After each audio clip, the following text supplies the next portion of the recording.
The air in the courtroom was thick with anticipation. The tension was palpable, the kind of suspense that made you feel as if the entire world was holding its breath. The case had captured the attention of not just the legal world, but the entire planet. And now, all eyes were on the man who had made his way to the center of the storm. Elon Musk, billionaire entrepreneur, the driving force behind Tesla, SpaceX, Neuralink, and so much more, was about to stand trial. But it wasn't for a financial scandal or a product failure. No, this time, Musk was facing something much more personal. A lawsuit that accused his companies of violating environmental regulations, something he had always publicly championed for the opposite. The stakes were high, and the courtroom was filled with reporters, lawyers, and onlookers, all eager to see how this would play out. Musk walked into the room, his expression as calm and collected as ever, though his mind was racing. He had been through countless business battles, but this felt different. This time, he wasn't relying on a high-powered legal team to fight for him. This time, he had made the bold decision to represent himself in court. As Musk took his seat, whispers spread through the room. Many were surprised by his decision. After all, Elon Musk wasn't exactly known for his legal prowess. He was the man who revolutionized electric cars, made space travel cool, and now he was stepping into a different kind of arena, a courtroom. He had never been one to shy away from challenges, but this was about to be a whole new kind of fight. The judge, an older man named Judge Thomas Graves, was known for his no-nonsense approach and sharp tongue. As the courtroom settled down, the judge took his place at the bench, scanning the room with a look of mild disapproval.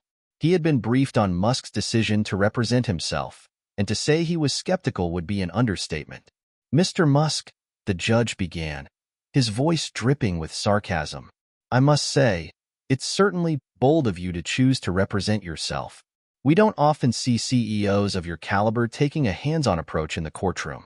Tell me, do you think your expertise in rocket science and electric cars will be enough to navigate the complexities of environmental law?" The room went silent. It was the kind of remark that could break anyone's spirit, a mocking tone that suggested the judge didn't take Musk's legal capabilities seriously. Some of the onlookers chuckled nervously, while others watched in silence, unsure of how Musk would respond. Musk, however, remained unfazed. He sat back in his chair, his gaze unwavering. This wasn't the first time he'd been underestimated. In fact, it happened so often that he had come to thrive on it. He didn't need the validation of others to know what he was capable of. He had built empires from the ground up, defied expectations time and time again, and now he would do it again. "I believe," Musk said, his voice calm but firm, "that there's a great deal to be learned from looking at a problem from an entirely different perspective. And sometimes, it takes someone with a little less experience in the system to see it for what it truly is." The judge raised an eyebrow, clearly intrigued despite himself. Musk had just thrown down the gauntlet, and the challenge was undeniable.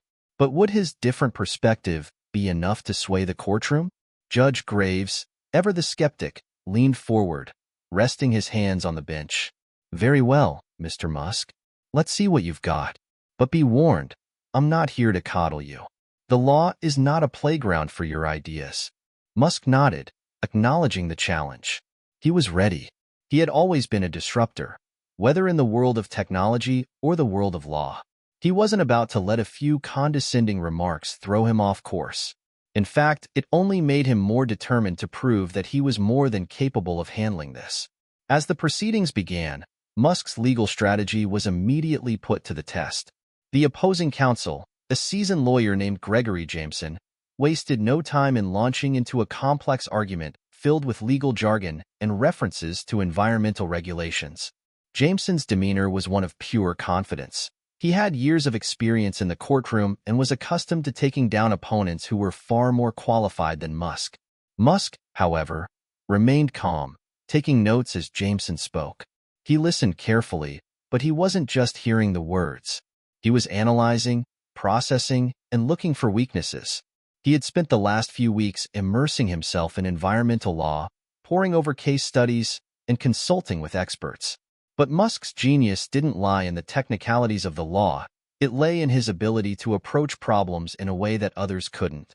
As Jameson continued his argument, Musk raised his hand, signaling for a moment of interruption. The judge, who had been enjoying watching Musk squirm a bit, was now visibly irritated by this pause. "Mr. Musk," Judge Graves said with a sigh, "this isn't a brainstorming session. If you have something to say, please speak." Musk stood up slowly, gathering his thoughts. The room was watching him now, and he could feel the weight of their expectations. But instead of being intimidated, he felt a sense of clarity wash over him. This was what he did best. He thrived in the most difficult of situations. He was going to show them just how wrong they were to doubt him. "Your Honor," Musk began, his voice steady and controlled, "I believe there's a misunderstanding here. The facts of the case have been presented in a way that focuses too much on the letter of the law and not enough on the intent behind it. We are not dealing with a simple violation of regulations here. We are dealing with a systemic issue that needs a new approach." Jameson scoffed, clearly unimpressed. "And what would that new approach be, Mr. Musk? Please enlighten us." Musk didn't flinch. Instead, he took a deep breath and began outlining a strategy that no one in the room had expected. He referred to previous landmark cases in environmental law, linking them to innovative solutions that his companies had already put into place, solutions that had been overlooked by the traditional legal perspective. He brought in data, scientific findings, and even referenced past rulings, all the while maintaining an air of quiet authority. For the first time in the session, there was a shift in the room. Jameson's confidence began to waver, and even Judge Graves looked intrigued. Musk wasn't just making random claims. He was making a case that was both thoughtful and grounded in facts. The once dismissed billionaire had begun to show the courtroom that he was more than just a tech mogul. He was a force to be reckoned with, even in the world of law. The judge leaned back in his chair, his expression unreadable. "I must admit, Mr. Musk, you've certainly made things interesting. Let's see where this goes." And just like that, the tide had turned. Musk's genius legal skills were starting to shine through, and the mockery that had once been aimed at him was beginning to fade into the background. The battle was far from over, but Musk had just shown everyone that he wasn't here to play by the rules. He was here to rewrite them. Hit subscribe and leave a comment with where you're watching from. This story might just spark a new beginning. What's one thing that always pushes you forward, even when things get tough? Elon Musk wasn't always the larger-than-life figure that the world knew him to be. He didn't wake up one day with all the knowledge, power, and influence that now seemed to surround him. Like everyone else, he had a past filled with challenges, failures, and hard-won victories that shaped him into the man standing in that courtroom today.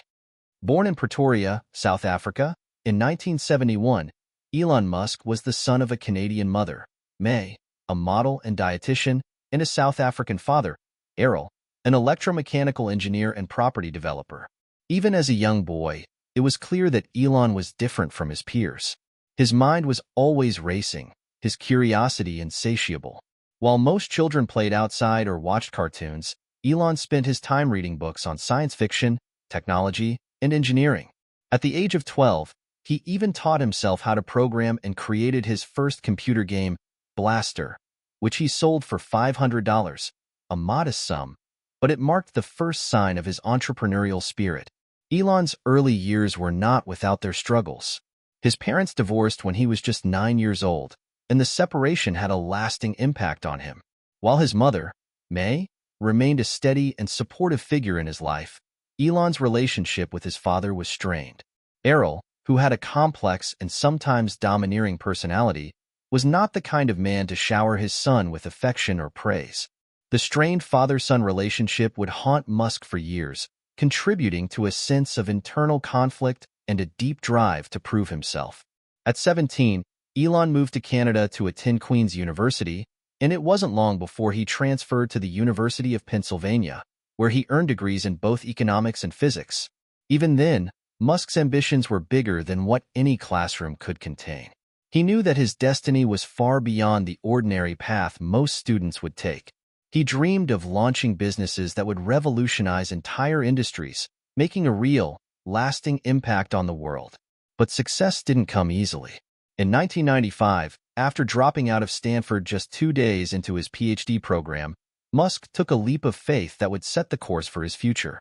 With $28,000 in savings from his father, he co-founded Zip2, a software company that provided business directories and maps for newspapers. The early days were grueling. Musk spent countless sleepless nights coding and designing, working out of a small office with little to show for his efforts except an unshakable belief that he was onto something big. He didn't have the backing of big investors or a powerful network. He had only his vision and determination. Zip2 eventually caught the attention of Compaq, which bought the company for $307 million in 1999. Musk's share in the sale was a tidy $22 million. Most people would have been satisfied with this windfall, but for Musk, this was just the beginning. He had bigger ideas that would change the world. With his new fortune in hand, Musk went on to create X.com, a financial services company that would later become PayPal.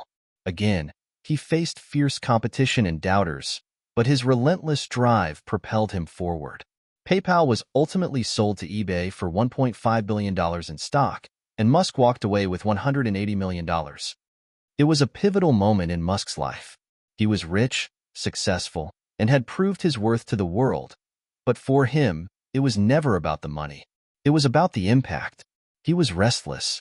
The riches didn't satisfy the hunger he felt for something bigger, something more transformative. In fact, the success of PayPal only fueled his drive for more, pushing him to take on even more audacious challenges.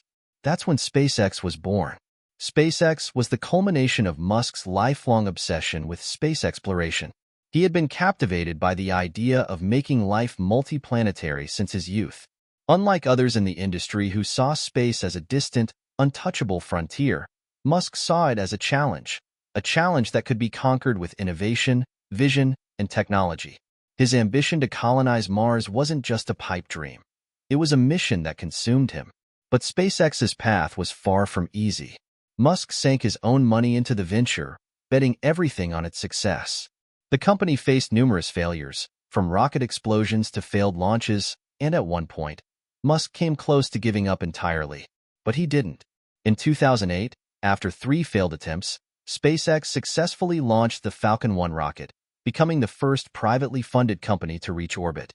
It was a victory that marked the beginning of a new era in space exploration, and it solidified Musk's place as one of the most forward-thinking, ambitious entrepreneurs in the world. At the same time, Musk's efforts in the automotive world were taking shape with Tesla.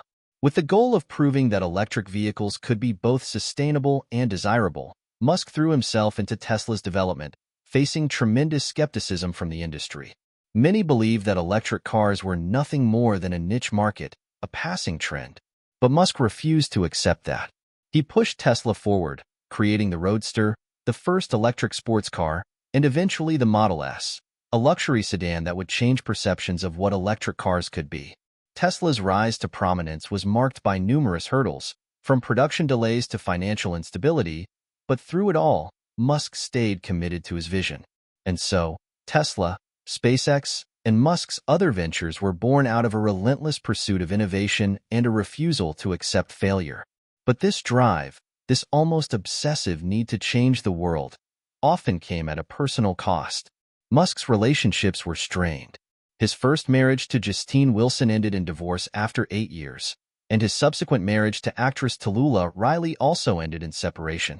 Musk's work consumed him, leaving little room for anything else. Yet despite all of this, Musk remained undeterred. His passion for creating a better future, one where humanity could thrive on multiple planets, where sustainable energy was the norm, and where technological innovation led the way, kept him moving forward. He was a man defined not by his past, but by the future he was determined to create. Now, as he sat in the courtroom facing a lawsuit that threatened his company's futures, the same determination burned within him. He wasn't just fighting for his companies.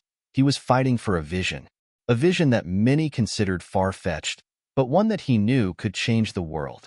This was just another battle, one of many that would mark his journey, and he wasn't about to back down now. The courtroom buzzed with anticipation. Musk had been through the initial rounds, his calm demeanor and surprising legal insights causing ripples of surprise in a place where the established norms were anything but shaken. But as the trial continued, the rising conflict became clear. This was no longer just a case about regulatory violations.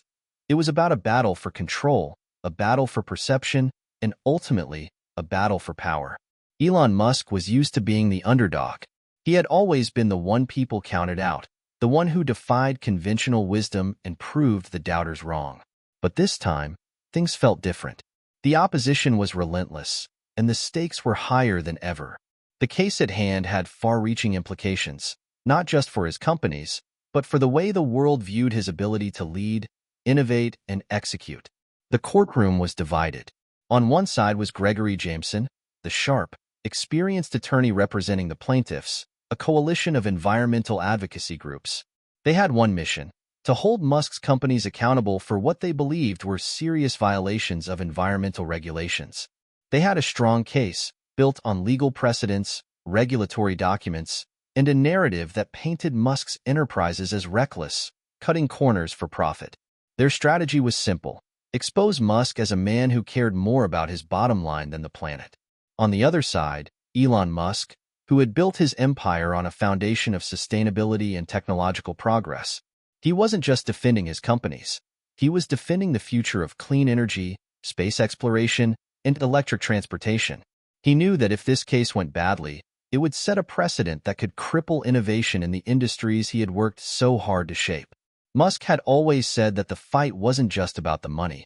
It was about creating a future that was sustainable and multiplanetary. He believed in the greater good, in the mission of his companies, even if the legalities sometimes seemed to be at odds with his vision. That was why he had chosen to represent himself in court. He understood the stakes on a personal level, and he couldn't rely on anyone else to make his case for him. The first few days of the trial were a whirlwind. Musk's cross-examinations had left some of the plaintiff's witnesses stammering, their testimonies undermined by his detailed knowledge of environmental science and regulatory law. Musk was quick on his feet, often catching the opposition off guard with his keen understanding of the legal landscape and the nuances of environmental regulations. The courtroom had gone from skeptical to intrigued as he demonstrated that he wasn't just a tech mogul but someone with the intellectual firepower to back up his words. But as the trial wore on, Jameson and his team shifted tactics. The mockery that had once been aimed at Musk's decision to represent himself evolved into a more calculated strategy.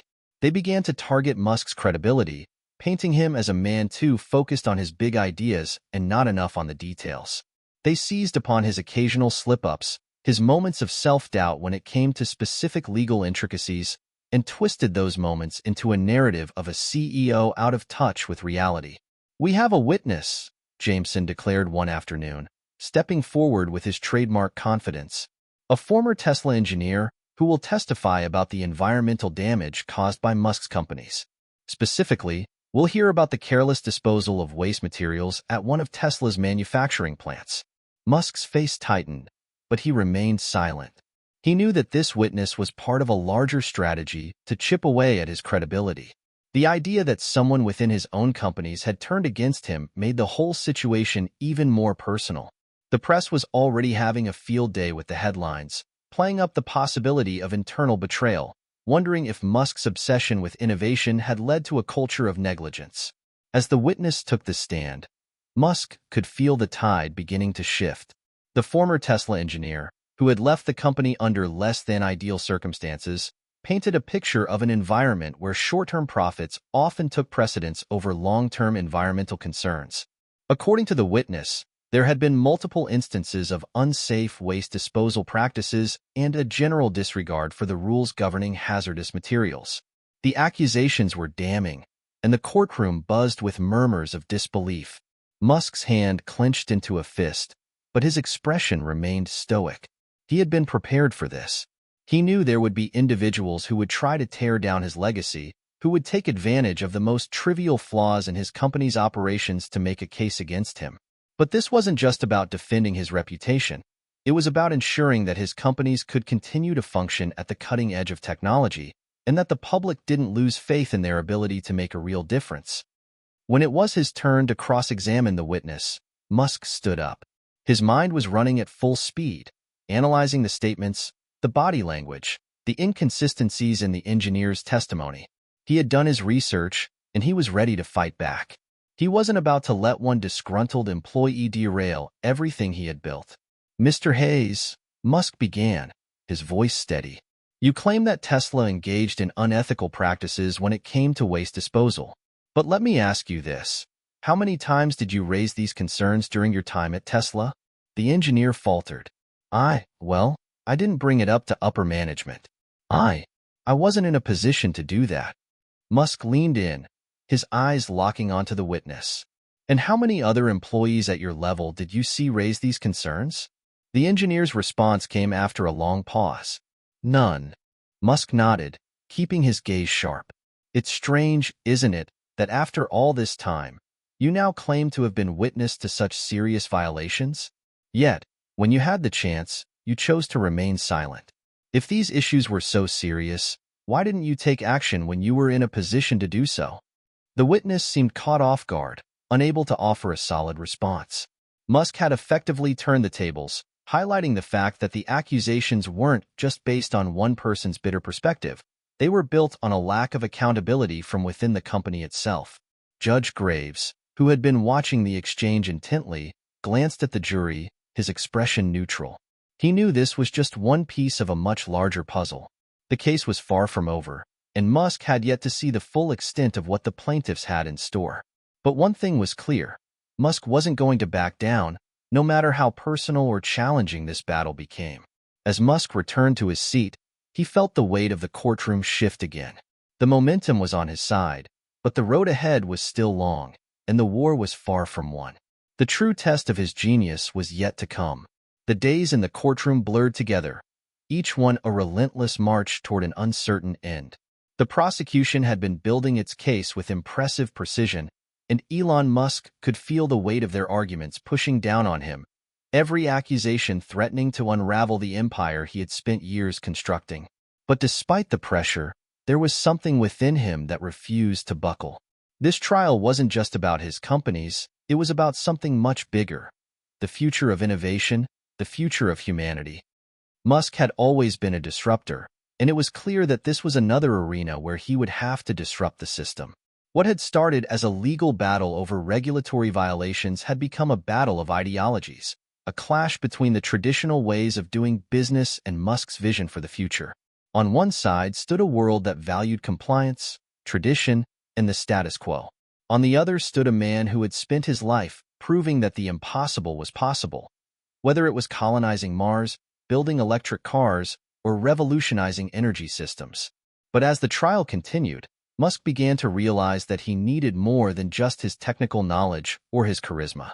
He had been facing down the legal system with the same vigor he'd used to confront the impossible challenges of space exploration, but now he had to go deeper. He needed to show the world that his mission wasn't just about making money or advancing technology. It was about creating a future that would leave a lasting, positive impact on the planet. This epiphany came to him one afternoon, as the courtroom fell into an uneasy silence. The opposition had called their next witness, a high-ranking official from the Environmental Protection Agency, EPA. This was their strongest argument yet, as the EPA's representative was set to testify that Musk's companies had consistently failed to meet crucial environmental standards, putting both public health and the ecosystem at risk. If this witness was as convincing as the plaintiffs hoped, it could be the nail in the coffin for Musk's defense. The moment the witness began speaking, it felt as though the walls were closing in. The EPA representative described in detail how Musk's companies had repeatedly skirted important regulations regarding waste disposal, emissions, and environmental oversight. With every word, the courtroom seemed to move further away from Musk's corner. His defense had so far been a game of tug-of-war, but now it felt as though the opposition was gaining ground, pulling him further from his vision. Musk sat still, his mind racing. This was a critical moment, one that could determine the fate of everything he had worked for. He couldn't let this slip away. He had to do something drastic, something that would turn the tide, something that would show the courtroom what his mission was truly about. As the witness finished his testimony, Musk stood up, his calm demeanor betraying nothing of the storm inside his mind. "Your Honor," he said, his voice resonating through the room, "I would like to call an expert witness to the stand." Judge Graves, who had been watching the proceedings closely, raised an eyebrow. Mr. Musk, we're not here to delay the trial with last-minute surprises. You've had ample time to prepare your case. Please, if you have something to present, do so. Musk nodded. I understand, Your Honor. This won't be a delay. It will provide crucial context to the case. With that, Musk called up Dr. Samantha Patel, a leading environmental scientist and expert in sustainable energy solutions.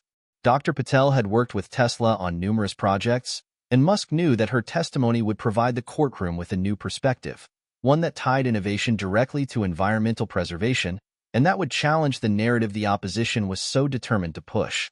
Dr. Patel took the stand, her presence calm and authoritative. Musk had worked closely with her over the years, and he knew that her knowledge of renewable energy, environmental science, and Tesla's efforts would be a game-changer. But what made her testimony even more powerful was that it wasn't just about defending Tesla. It was about illustrating the wider impact that Musk's vision could have on the world. Dr. Patel began by describing the state-of-the-art technology behind Tesla's battery systems and their potential to revolutionize the energy landscape. She explained how Tesla's gigafactories were not just mass-producing electric vehicles, but were also creating large-scale storage solutions for renewable energy, helping reduce the world's dependence on fossil fuels. Tesla is a pioneer, she said, looking directly at the jury. What we're witnessing here is not just the production of electric vehicles. It's a revolution in energy storage, in sustainability, and in clean technology. These innovations have the potential to change the world, to reduce carbon emissions on a scale never seen before. Her words hung in the air, and Musk could see a shift in the jury's faces. This wasn't just about an accusation of environmental damage anymore. Dr. Patel was presenting a vision, a future where Musk's companies were actively working toward the very thing the opposition claimed they were harming. She continued to lay out the facts, describing how Tesla's efforts in renewable energy had helped reduce emissions on a massive scale, and how SpaceX's reusable rockets were working toward making space exploration sustainable. The courtroom, which had once seemed like a battleground for legal arguments, now felt more like a stage for an extraordinary conversation about the future of the planet. I understand that the plaintiffs are concerned about regulatory violations, Dr. Patel acknowledged. But the reality is, the work that Tesla, SpaceX, and other companies in Musk's portfolio are doing is more aligned with the world's long-term environmental goals than any single set of regulations could ever be. Her words were powerful, and they had the desired effect. For the first time in the trial, there was a sense of hope in the room. It wasn't just about defending Musk's companies from accusations. It was about defending an entire vision for the future. Musk sat down, his heart pounding, knowing that this was a pivotal moment in the trial. Dr. Patel's testimony had done more than just counter the opposition's claims. It had turned the conversation toward what really mattered. It wasn't about the technicalities of waste disposal or emissions violations anymore. It was about the larger picture, the future of energy, the future of space exploration, the future of sustainability. And Musk was at the center of it all. The courtroom fell into a long silence as the judge took in the testimony. The battle was far from over, but Musk had taken a crucial step forward. The conflict was no longer about defense and accusation. It had become a much deeper conversation, one that reached into the heart of what Musk had always believed. The future was in his hands, and he was going to change it. Judge Graves cleared his throat and finally spoke. I must admit, Mr. Musk, you've given us a lot to think about. But as much as we are discussing innovation and progress, this trial must still be about the law. Let's take a short recess and reconvene in an hour. As the courtroom began to empty, Musk sat back, his mind racing. He had shifted the narrative, but the journey was far from over. The real question remained. Would the jury buy into this new vision? Or would the traditionalists keep him trapped in their narrow view of the world? The tension in the courtroom was palpable as the recess ended. The momentary relief offered by the break did little to quell the nerves that now gripped everyone involved in the case. For the first time since the trial had begun, there was a tangible sense that something had shifted. The prosecution had been confident, methodical in their approach, but now it was clear. They were facing more than just a billionaire CEO. They were facing a visionary determined to reshape the future. Elon Musk, seated at his table, couldn't shake the feeling that the real battle wasn't just against his opponents in the courtroom. It was against the narrative that had taken hold of public perception. The media, the critics, the doubters. This trial was only a small part of the larger war for his legacy. In that moment, his focus shifted. The legal battle felt secondary to the broader implications of what was happening. He wasn't just fighting for the survival of his companies. He was fighting for his vision, for the belief that humanity could be better, smarter, and more sustainable. When Judge Graves returned to the bench, the room fell silent. He was a man of few words, known for his level-headed demeanor and his commitment to keeping the trial moving smoothly. But today, something about the atmosphere had changed.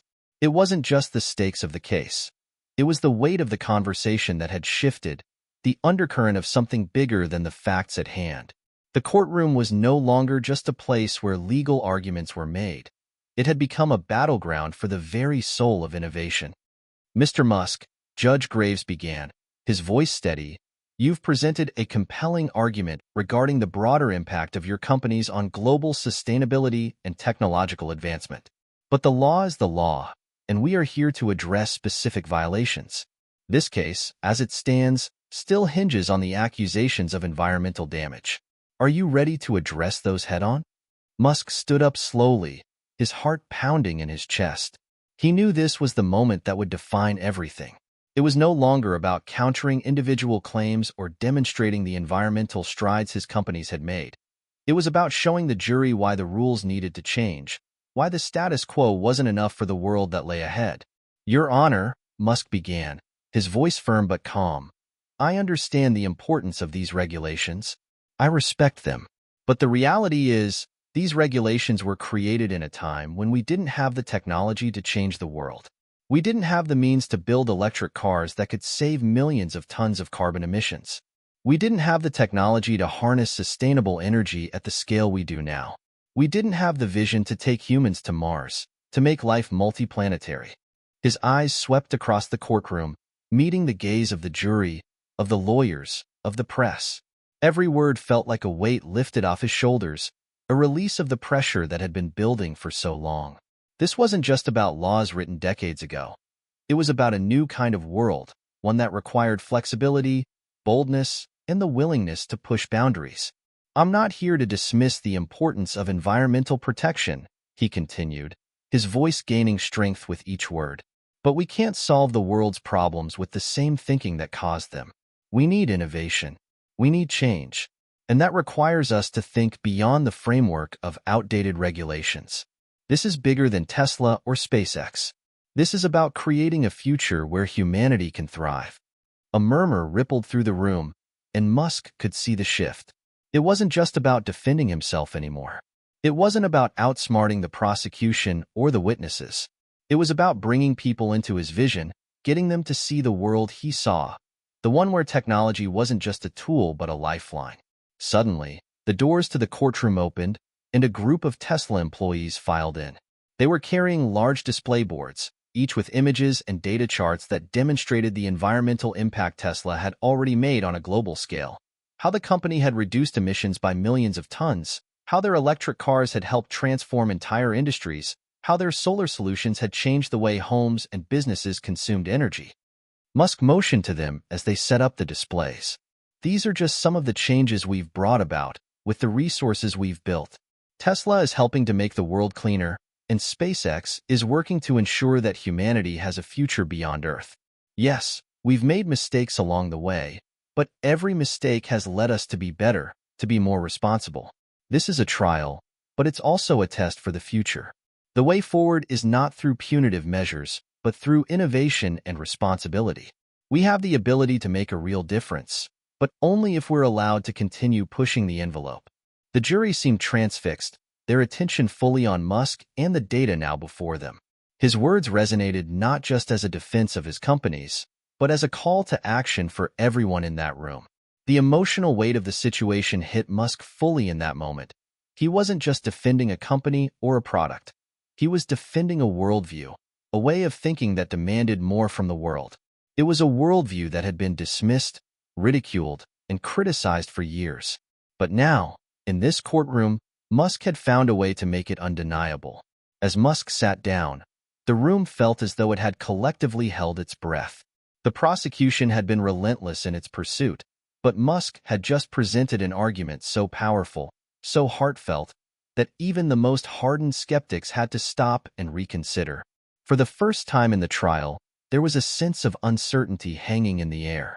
The jury, the press, even the judge, they were all forced to confront the possibility that maybe, just maybe, Musk was onto something. The law was important, yes, but innovation had the power to change the very fabric of society. And in that moment, it felt as though Musk had laid out the blueprint for what the future could look like, one where the impossible was no longer out of reach. But despite the emotional surge that came with this turning point, Musk knew that the hardest part was still to come. This wasn't over. There would be rebuttals, there would be challenges.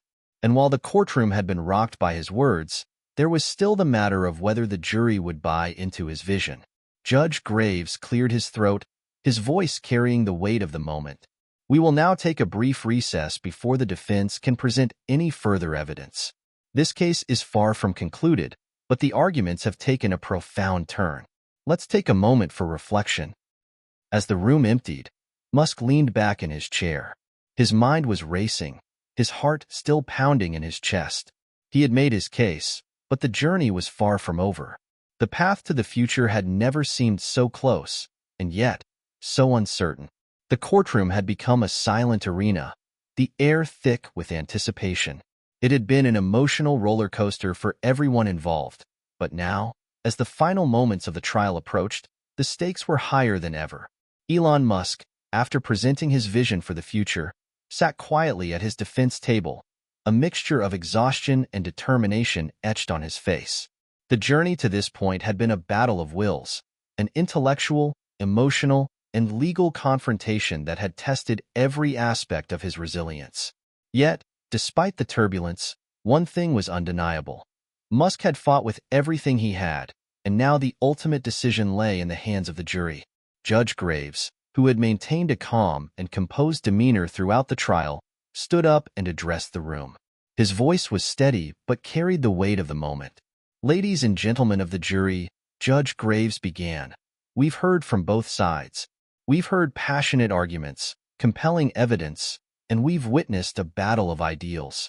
Now, it is time for you to deliberate and come to a verdict. This case is about more than just the law.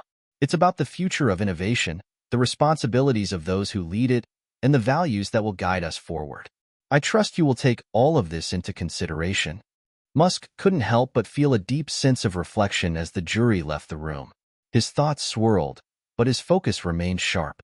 He had always known the risks of pushing the envelope, of challenging the status quo, but he had never imagined that it would come to this.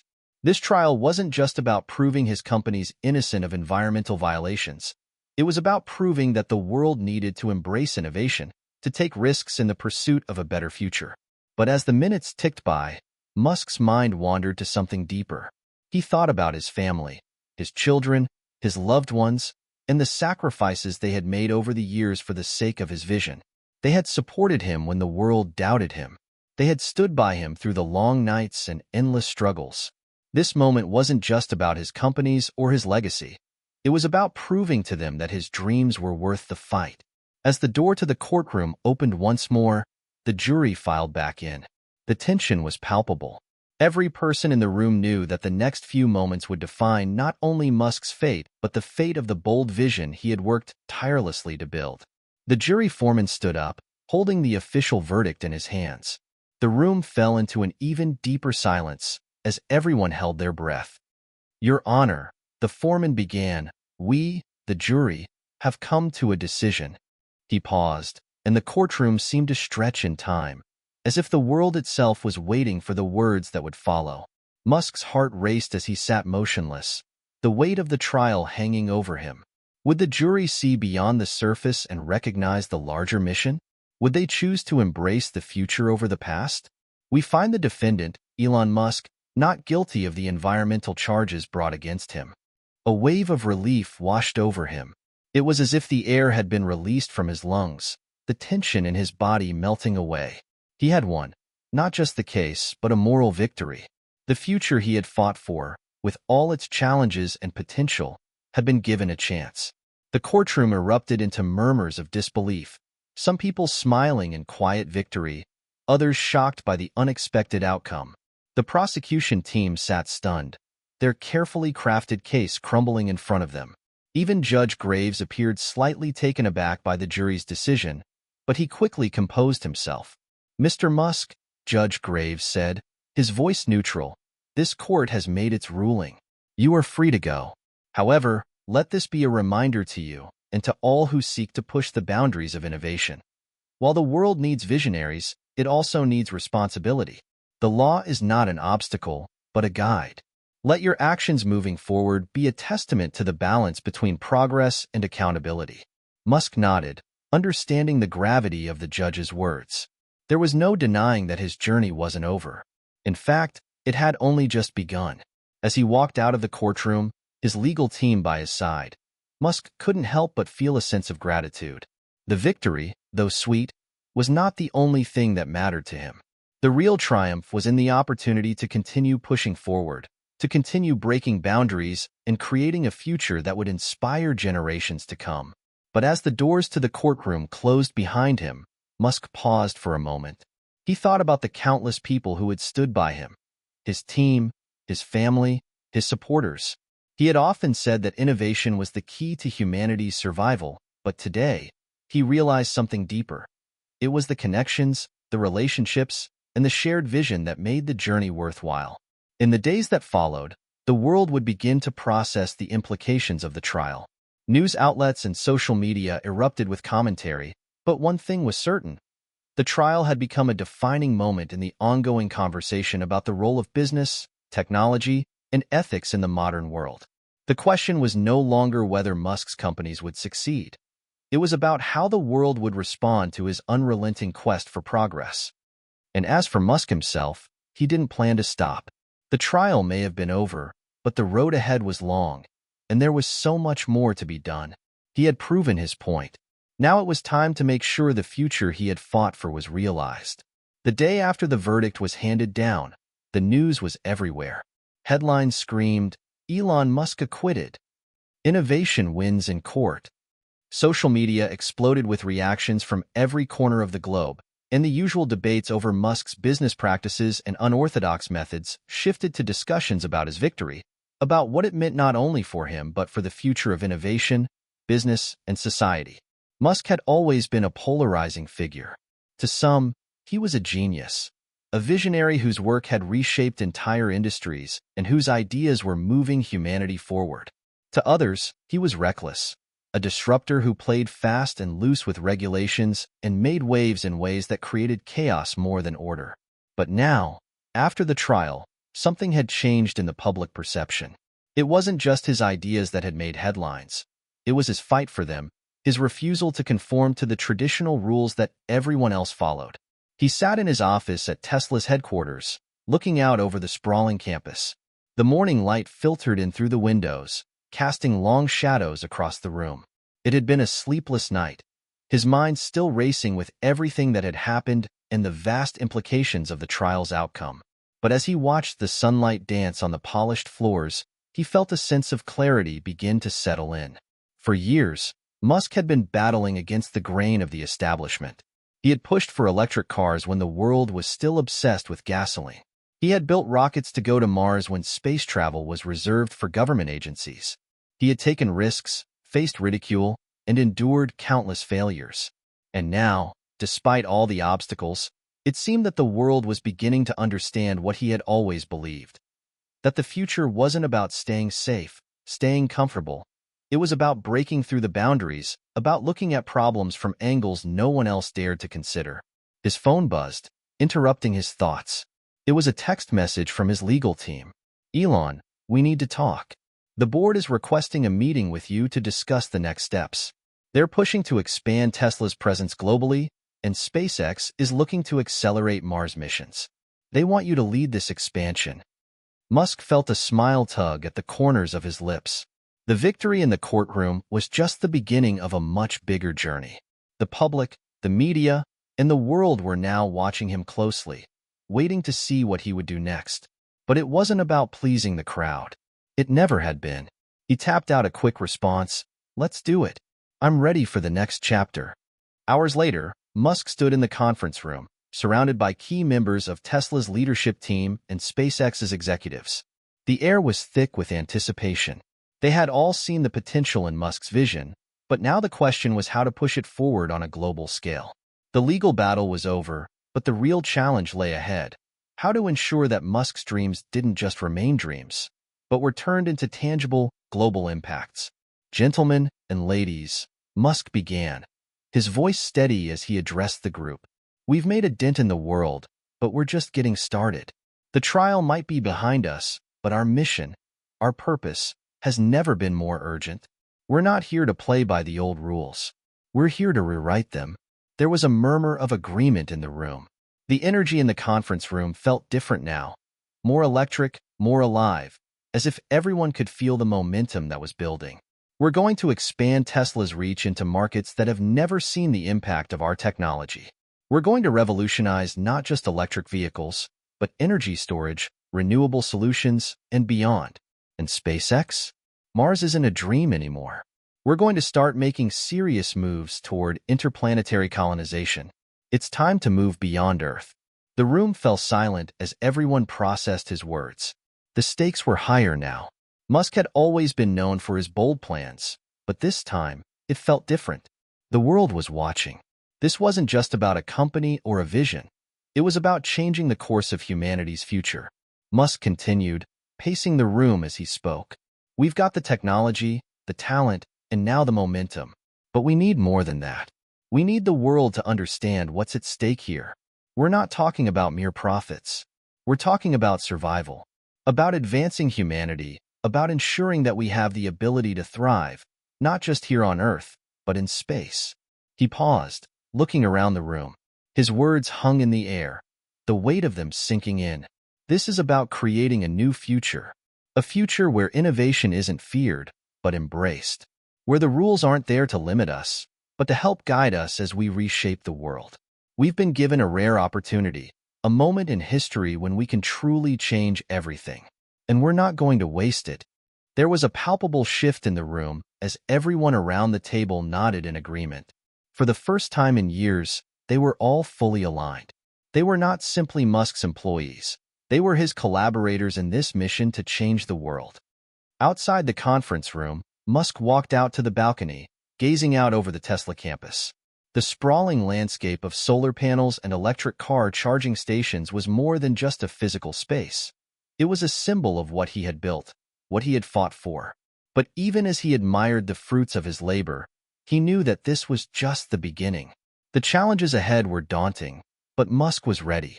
He had always believed in the power of technology, of human ingenuity, to solve the world's greatest problems.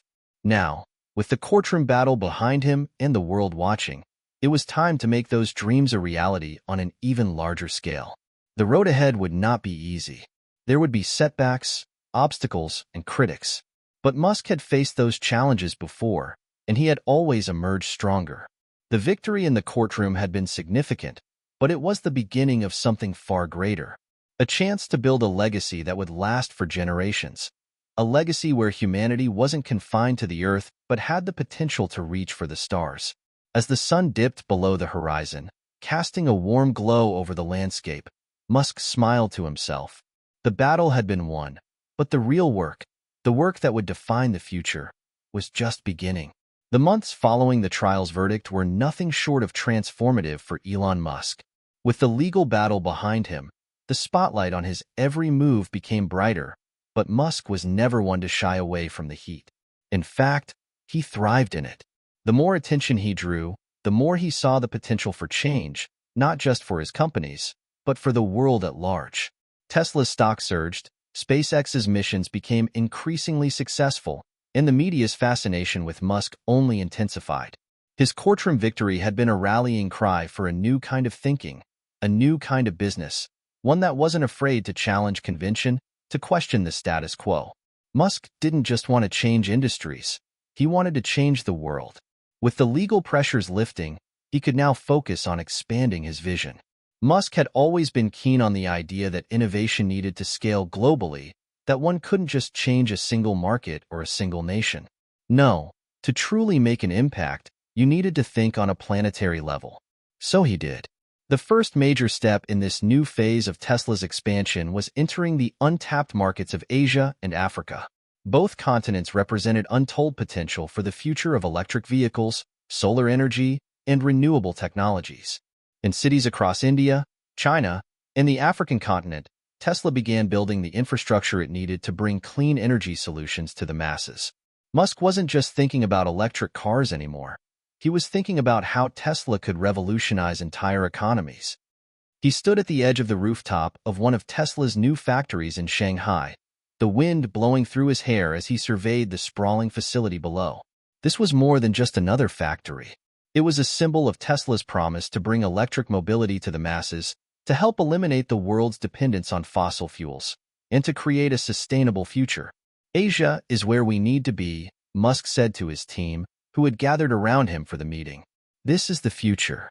The scale of this market is enormous, and the demand for clean energy solutions is skyrocketing. If we can make electric vehicles affordable and accessible here, the entire world will follow suit. His eyes glinted with determination. He wasn't talking about competing with other car manufacturers. He was talking about transforming the entire global car market, about showing the world that the future wasn't just about efficiency.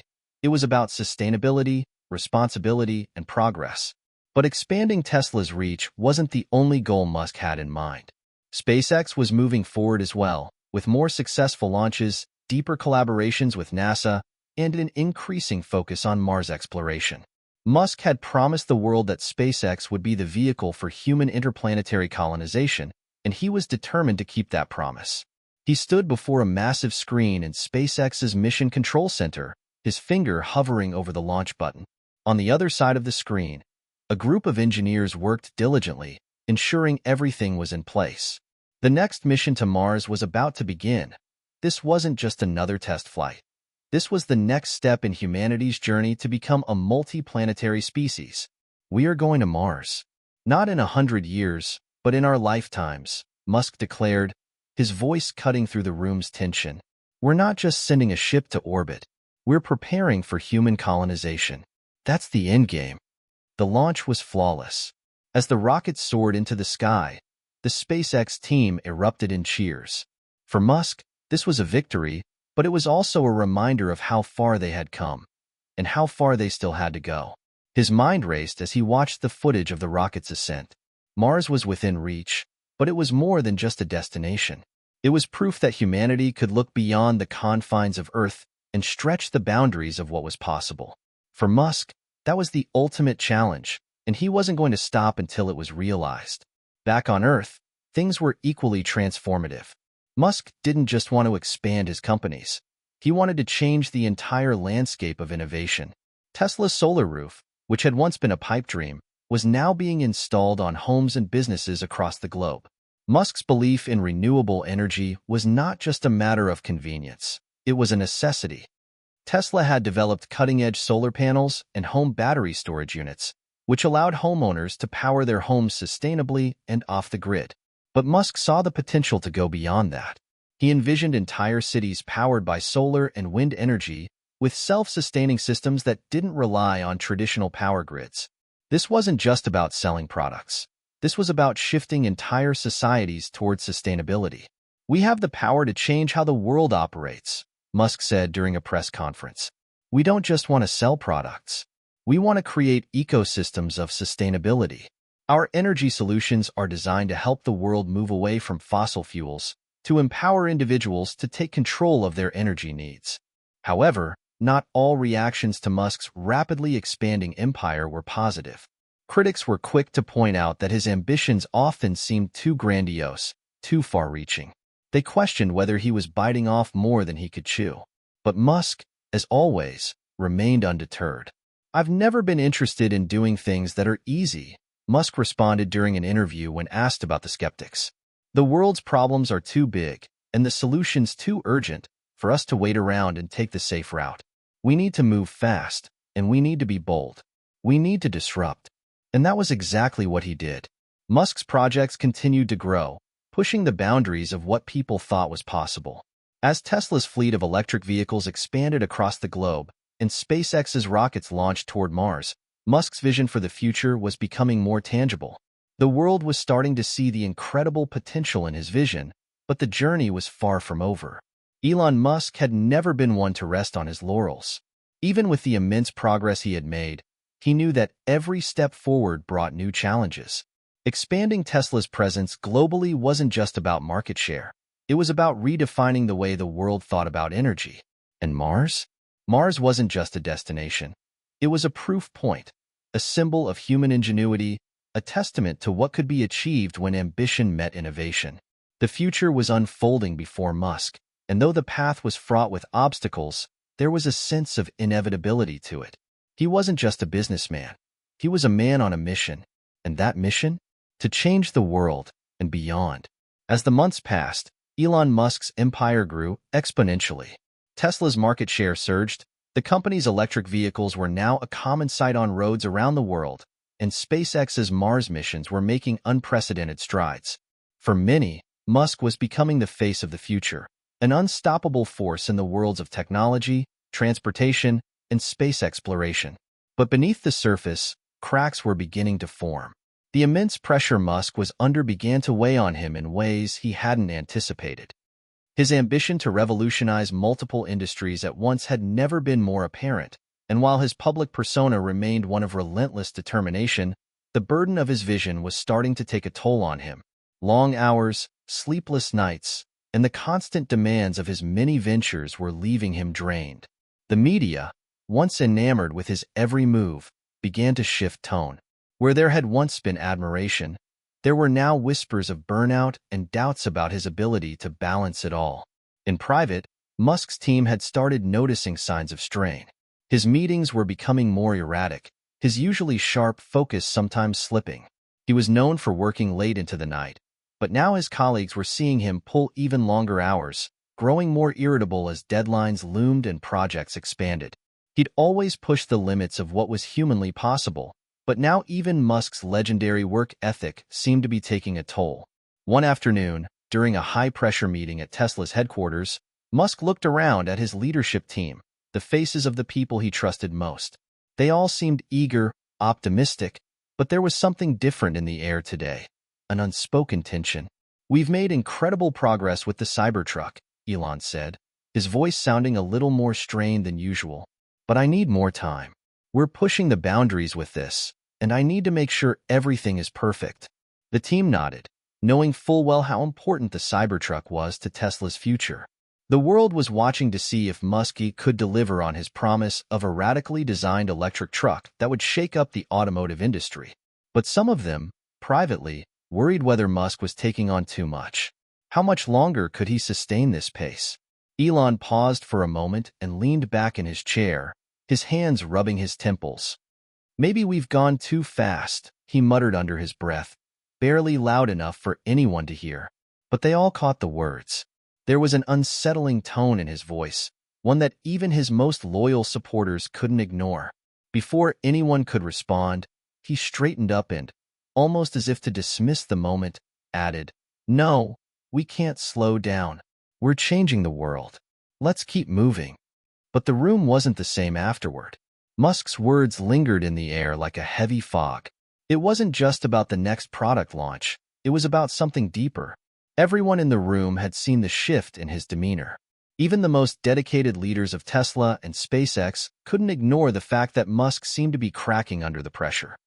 Later that evening, Musk took a long walk around Tesla's factory grounds. It was a habit he had developed in his early days at the company. An opportunity to clear his mind, to center himself before diving back into the whirlwind of meetings and decision-making. But tonight, the quiet solitude of the factory didn't provide the clarity it usually did. Instead, he found himself lost in his thoughts, questioning everything. Had he pushed too far? Was the future he envisioned really worth the personal cost? For years, he had sold a vision of change, a future of sustainability, space exploration, and boundless human potential. But now, in the silence of the night, he couldn't help but wonder if he had stretched himself too thin. Was his vision too grand? Was it a dream he couldn't realistically fulfill? Musk paused by a row of solar panels, their sleek surfaces reflecting the glow of the setting sun. He took a deep breath, trying to focus on the work ahead. The world needed Tesla, needed SpaceX, but did it need him at this level of intensity? The pressure was intensifying, not just from the outside world, but from within himself. The critics were becoming louder. They questioned whether his methods, his personal approach to leadership, were sustainable. They wondered if his ambition had finally reached a breaking point. The next day, Musk sat in a meeting with his core advisors. His demeanor was more subdued than usual, and his eyes looked tired, as if the weight of the world were on his shoulders. The room was filled with people who had worked alongside him for years, loyal allies, but even they were starting to feel the strain. "We need to scale faster, we need to innovate quicker, but I can't do this alone," Musk said, his voice quieter than usual. "I'm not sure I can keep up the pace. Maybe it's time to reconsider how we're doing things." The team exchanged worried glances, unsure of how to respond. Musk was never one to express doubts openly, but this was different. They had seen the toll the last few months had taken on him. It wasn't just the long hours or the endless press conferences. It was something deeper, something they all feared. He was beginning to burn out. "You don't have to do it alone," one of his top executives, Sarah, said, her voice filled with genuine concern. "We're here for you, Elon. Maybe it's time we bring in more people to help shoulder the load. You don't have to carry everything on your own." Musk stared at the table for a long time, processing her words. He had always been a man who thrived on independence, who believed that his vision couldn't be entrusted to anyone else. But deep down, he knew Sarah was right. He couldn't do it all. No matter how great his ambition, no matter how brilliant his ideas, he was still human. After a long silence, Musk finally spoke. "Maybe it's time to reevaluate. Maybe we need to take a step back, make sure we're not just running toward the next big thing, but ensuring that we're prepared for what's coming next. I can't risk losing sight of what truly matters." The room was quiet, a sense of relief washing over everyone. It was a turning point. Musk was acknowledging the need for balance, for delegation, for a sustainable approach to the future. They had always followed him with unquestioning faith, but now, for the first time, Musk was admitting that he couldn't do everything himself. It was a hard realization, but it was also a necessary one. The world was waiting for Musk's next move, but the most important thing, for now, was his own well-being. As the day went on, Musk took time to reflect on his next steps. He knew the challenges ahead were as big as ever, but now, he understood something even more important.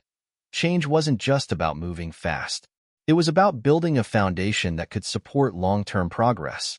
For the first time in a long while, Musk felt something he hadn't felt in years: hope.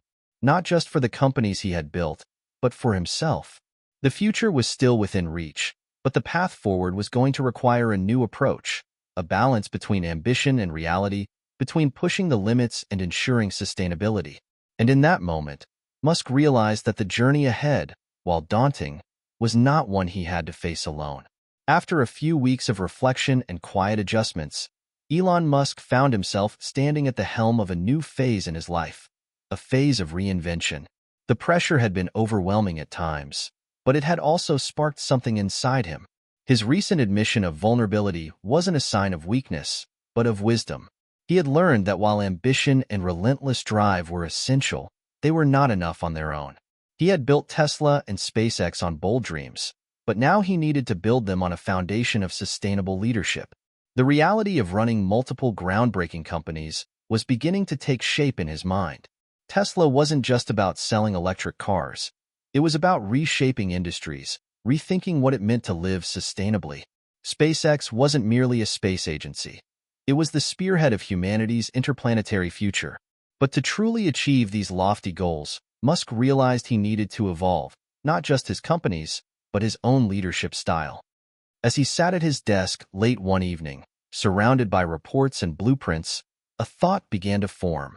The old way of operating, hustling, working at all costs, focusing solely on growth, wasn't going to sustain him for the long haul. He had always believed in the idea that innovation could change everything, but now, he saw that innovation needed to be coupled with balance. Musk wasn't used to delegating, but he knew it was necessary. He had a new understanding that, To make his companies truly flourish, he needed to empower others, trust his leadership team, and let go of the micromanagement that had defined much of his earlier career. The vision was still his, but it would take a collective effort to get there. One of the first steps Musk took in his reinvention was to assemble a new advisory team. He invited a mix of seasoned business leaders, industry veterans, and even some outside-the-box thinkers who could offer a fresh perspective on the challenges Tesla and SpaceX faced. These new advisors weren't just there to rubber stamp his ideas, they were there to challenge him, to ask the difficult questions that Musk had been too busy to consider in the past. "Your vision is ambitious, Elon," said one of the new advisors, Caroline, a former CEO in the renewable energy sector. "But we need to make sure that it's grounded in a solid, scalable plan. It's not just about innovating. It's about building a sustainable model that can withstand the pressures of rapid growth." Musk nodded, appreciating her bluntness. "I know we've moved fast, but maybe we've left some gaps in the foundation. I want to make sure we can scale in a way that makes sense for both Tesla and SpaceX. I want both companies to lead the world in their respective fields, but I don't want to burn out along the way." The conversation marked a turning point. Musk had always been known for his ability to make quick decisions, often with little regard for tradition. But now, he was starting to embrace a new type of leadership, one that relied on careful planning, diverse perspectives, and, most importantly, collaboration. One of the key changes Musk made was to delegate day-to-day operations at Tesla and SpaceX to trusted executives. He was no longer bogged down by the minutiae of manufacturing or engineering decisions. Instead, he was able to focus on the big-picture strategy, the vision that had always driven him. He began to lean on his team, trusting them to execute the details while he charted the course. For example, at Tesla, he handed over more responsibilities to J.B. Straubel, Tesla's chief technical officer, to oversee the development of the Cybertruck and the next generation of batteries. Straubel was a brilliant engineer, and Musk knew that by empowering him, the innovation would flow faster and more efficiently. At SpaceX, Gwynne Shotwell, the company's president and COO, became the point person for many of the operations, leaving Musk to focus on long-term plans for Mars colonization and space tourism. This newfound delegation didn't mean Musk was stepping away from his companies. It meant he was stepping into his role as a visionary leader. His focus shifted from being a hands-on manager to being the one who set the direction. And in doing so, he began to rediscover what he loved most about entrepreneurship: the opportunity to create something world-changing, not just run a business. The results of Musk's reinvention were immediate. Tesla's production lines began to run more smoothly, and the company's expansion into international markets gained momentum. In China, where Tesla's Gigafactory had just opened, local partnerships helped ease regulatory hurdles, and production began ramping up. The Cybertruck, which had been delayed multiple times due to Musk's high standards, was finally on track to meet production targets. Tesla's stock continued to soar, but more importantly, the company was making a tangible impact on the global transition to sustainable energy. SpaceX also continued to break new ground. Under Gwynne Shotwell's leadership, the company secured more lucrative contracts with NASA, pushing ahead with the Starship program. The Mars missions were moving closer to fruition, and the idea of human settlement on another planet was no longer just a lofty dream. It was becoming a real possibility. Musk's long-term vision for interplanetary travel was taking shape faster than ever before.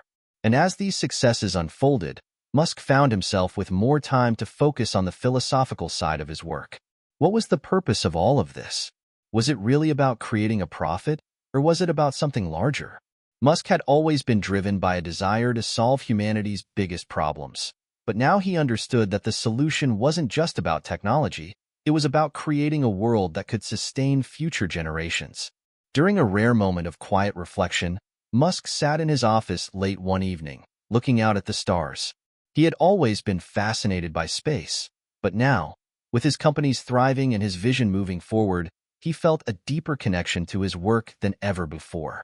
It wasn't just about the next rocket launch or the next car model. It was about legacy. Musk thought back to his days at PayPal, the early struggles with Tesla, and the skepticism that had surrounded SpaceX. At each stage of his career, he had faced immense challenges, but it was in those moments of uncertainty that he had learned the most. Now, as he looked at the progress he had made, He realized that he wasn't just building companies, he was building the future. His journey had been one of constant reinvention, of embracing change and learning from it. And though the challenges ahead were still immense, Musk had finally come to understand that true leadership wasn't about being invincible. It was about evolving, adapting, and knowing when to trust those around you. With this new perspective, Musk was ready to lead his companies through the next phase of innovation. And as the world watched, he knew one thing for certain. The future was still in his hands. Elon Musk's newfound leadership approach was paying off. Tesla and SpaceX were soaring to new heights, and Musk, having delegated more responsibilities, was able to focus on his long-term vision. Yet, as is often the case with visionaries, the path to success was never going to be smooth. In the midst of triumph, a monumental setback was looming, one that would test not only Musk's resolve but the very foundation of everything he had worked to build. It all started when SpaceX's Starship program, which was intended to revolutionize space travel and help humans reach Mars, suffered a series of catastrophic failures. The first was a test launch of the Starship prototype, which ended in a fiery explosion. It was a costly failure, and the media wasted no time in pouncing on it. Headlines like SpaceX's Starship rockets into disaster and "Is Elon Musk's Mars dream doomed?" flooded the news. Musk's personal investment in the project was immeasurable. He had spent years building up SpaceX's credibility, proving that reusable rockets were possible and making space travel more affordable. But the Starship program was supposed to be the culmination of his dreams, the key to opening up interplanetary travel and making humanity a multiplanetary species. This failure hit hard, not just to his company's image, but to his personal sense of purpose. The day after the explosion, Musk sat in his office, staring blankly at a wall of monitors. His fingers drummed nervously on the desk as he looked over the reports. He had always known that space exploration was fraught with setbacks. He knew that failure was part of the process, but this felt different. This was no ordinary failure. It was a crisis that threatened the very foundation of SpaceX's mission. His leadership team gathered around him, with Gwynne Shotwell and several senior engineers leading the discussion. They were looking to Musk for answers. The pressure was palpable, and for the first time in a long while, Musk didn't have a quick fix, a brilliant idea that would turn things around. "We need to reassess the entire program," Gwynne said carefully, not wanting to push Musk too hard. "This failure will set us back months, maybe even years. We'll have to answer to investors, to NASA, and to the public. We need a strategy for recovery." Musk's face remained unreadable. The pressure of the moment was intense, but the fire inside him was still burning. He had faced bigger obstacles before: Tesla's bankruptcy, doubters at PayPal, and SpaceX's early failures. This wasn't the end, he told himself. It was just another hurdle to overcome. "I'll handle the media," Musk finally said, breaking the silence. "But we need to get back to the drawing board. I don't want a band-aid solution. We need a radical change, something bigger, something better." Musk knew that space exploration, like his other ventures, required bold, out-of-the-box thinking. If the current design and testing protocols weren't working, then it was time to think even bigger. He was no stranger to high-risk ventures, and this would be no different. The following weeks were marked by intense pressure and constant reevaluation. Musk threw himself into every aspect of the Starship redesign. Late nights were followed by early mornings, and Musk began to challenge the very engineers who had helped him build the rockets. He demanded more, constantly pushing his team to think in ways they had never considered before. His relentless pursuit of perfection was both inspiring and exhausting. Musk's obsession with the Starship program bordered on mania, and his new leadership style began to fray at the edges. Although he had begun to delegate more in other areas of his life, his drive to make Starship work took him back to his old ways, hands-on, all-consuming. The pressure was mounting, and Musk found himself feeling the weight of it all more than ever before. At the same time, the media and critics were closing in. Some of them began to wonder if Musk's success was beginning to unravel. Tesla had seen some hiccups, too. Model 3 production had hit a few snags, and while the company was still strong, the relentless pace of growth seemed to be taking its toll. The stock market wobbled under the scrutiny, and the Elon Musk effect that had once sent shares soaring now seemed like a volatile gamble. Then, just as Musk was at his lowest point, a breakthrough happened. The new Starship prototype, a revision born from Musk's tireless rework, was ready for testing. This time, however, Musk wasn't just holding his breath, he had the full support of his team. His intense drive and perfectionism had pushed them to their limits, but it had also inspired them to think bigger. They had embraced the challenge with renewed energy, rallying around Musk's vision of making humanity a multiplanetary species. This was it, the moment of truth. The Starship launch was scheduled for a crisp morning in early fall. The team at SpaceX watched in tense silence as the rocket slowly ascended, rising from the launch pad. The countdown was over, and this time, the test flight was successful. The rocket reached orbit, completed its flight path, and returned to Earth in one piece. It wasn't a perfect launch, but it was a monumental step forward. For the first time in weeks, Musk smiled. The aftermath of the successful test flight was a whirlwind. The media, once skeptical, now celebrated the success. SpaceX had successfully pulled itself from the brink of disaster and achieved something that few believed was possible. The Starship project was back on track, and the Mars dream was alive once more. Musk's vision for the future, though battered and bruised, had endured. In the following months, SpaceX's renewed momentum was undeniable. The program was revised and refined with the lessons learned from the earlier failures. Musk publicly acknowledged that failure was part of the journey, but it wasn't the end. He had always known that success required persistence, and this was no exception. As the Starship program gained ground, Musk's resolve only grew stronger. He had faced his darkest hour, only to rise again. But the recovery wasn't just about the rocket. Musk, in his struggle, had gained a new perspective. He realized that setbacks weren't failures, they were opportunities to learn and grow. He began to integrate this mindset into his leadership. Rather than seeing failure as something to avoid, he started to see it as a necessary step in the journey to success. He also made more space for his leadership team to have a voice in the decision-making. It was no longer just about him as the lone visionary. SpaceX and Tesla had become a collective effort. Musk's redemption was not just about his personal triumph. It was about how he had transformed as a leader, realizing that the strength of his companies lay in the strength of his people. Hit subscribe and leave a comment with where you're watching from. This story might just spark a new beginning. What's one thing that always pushes you forward, even when things get tough? As SpaceX and Tesla recovered from their respective setbacks, Elon Musk's role evolved from a high-risk entrepreneur to a global leader. His vision for the future of humanity was no longer limited to the boardrooms of Tesla and the launch pads of SpaceX. It was expanding, growing beyond the companies he founded, into something bigger, something that would influence not just industries, but the entire planet. Musk's ambition was now intertwined with global challenges: climate change, energy sustainability, and humanity's place in the cosmos. After the successful Starship test flight, the world was watching him more closely than ever. The media coverage, once filled with skepticism, was now filled with awe. As the future of both electric vehicles and space exploration became more tangible, Musk found himself faced with an array of opportunities and challenges that reached beyond his companies.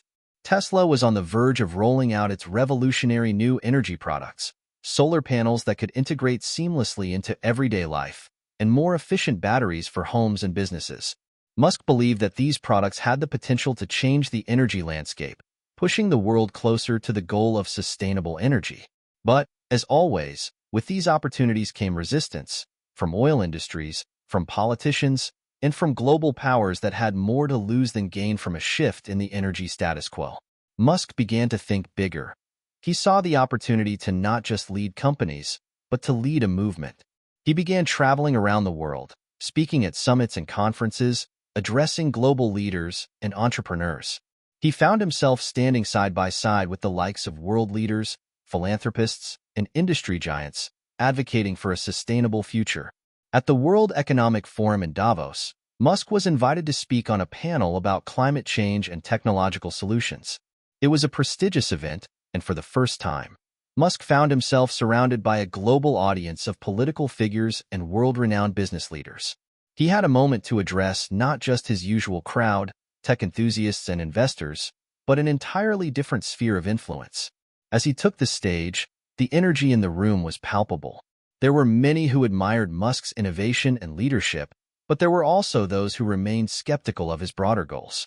The question on everyone's mind: could he actually deliver on his promises for a cleaner, more sustainable planet? Ladies and gentlemen, Musk began, his voice steady and clear, we are at a tipping point. Our planet is facing existential challenges, and while technology can't solve everything, it can be a powerful tool to change the course of our future. Tesla's mission is to accelerate the world's transition to sustainable energy, and I believe that SpaceX's mission is to ensure humanity becomes a multi-planetary species. But neither of these things can happen without a global commitment to action. And action, my friends, is the only thing that will drive change. The room was quiet as Musk continued. He spoke not just about the advances in renewable energy and space exploration, but about the broader implications for society. He talked about the dangers of inaction, about how complacency would lead to global crises, climate disasters, resource depletion, and political instability. And he spoke passionately about the need for collective action, for governments, businesses, and individuals to embrace change. Later that evening, over drinks at a private event, Musk found himself in a conversation with several influential leaders, some of whom had the power to change the world's energy infrastructure, while others controlled massive amounts of capital. They were all intrigued by Musk's vision, but many of them remained cautious, hesitant to commit to sweeping reforms without a more concrete roadmap. Musk wasn't used to hearing no, but he understood the pushback. It wasn't just a matter of innovation or technology. It was a matter of geopolitics, economic shifts, and entrenched industries. The fossil fuel giants weren't going to go down without a fight. And, in a world where short-term profits often took precedence over long-term sustainability, Musk's idealism was still a hard sell. But this was a challenge he was ready to face. He knew the road ahead would be difficult. The stakes were higher than ever, but so was his resolve. He made promises that night, promises to keep pushing, to never back down, and to use every ounce of his resources to change the world. The world didn't know it yet, but Elon Musk was already on the verge of launching the next phase of his plan: the integration of Tesla's energy solutions on a global scale and the acceleration of SpaceX's Mars ambitions. Back in the US, Musk continued his push for clean energy reforms. Tesla's solar roof initiative was gaining traction, but there was still significant resistance from those with a vested interest in maintaining the current energy paradigm. The US government was divided on energy policy. Some lawmakers supported renewable energy, while others were firmly rooted in the coal and oil industries.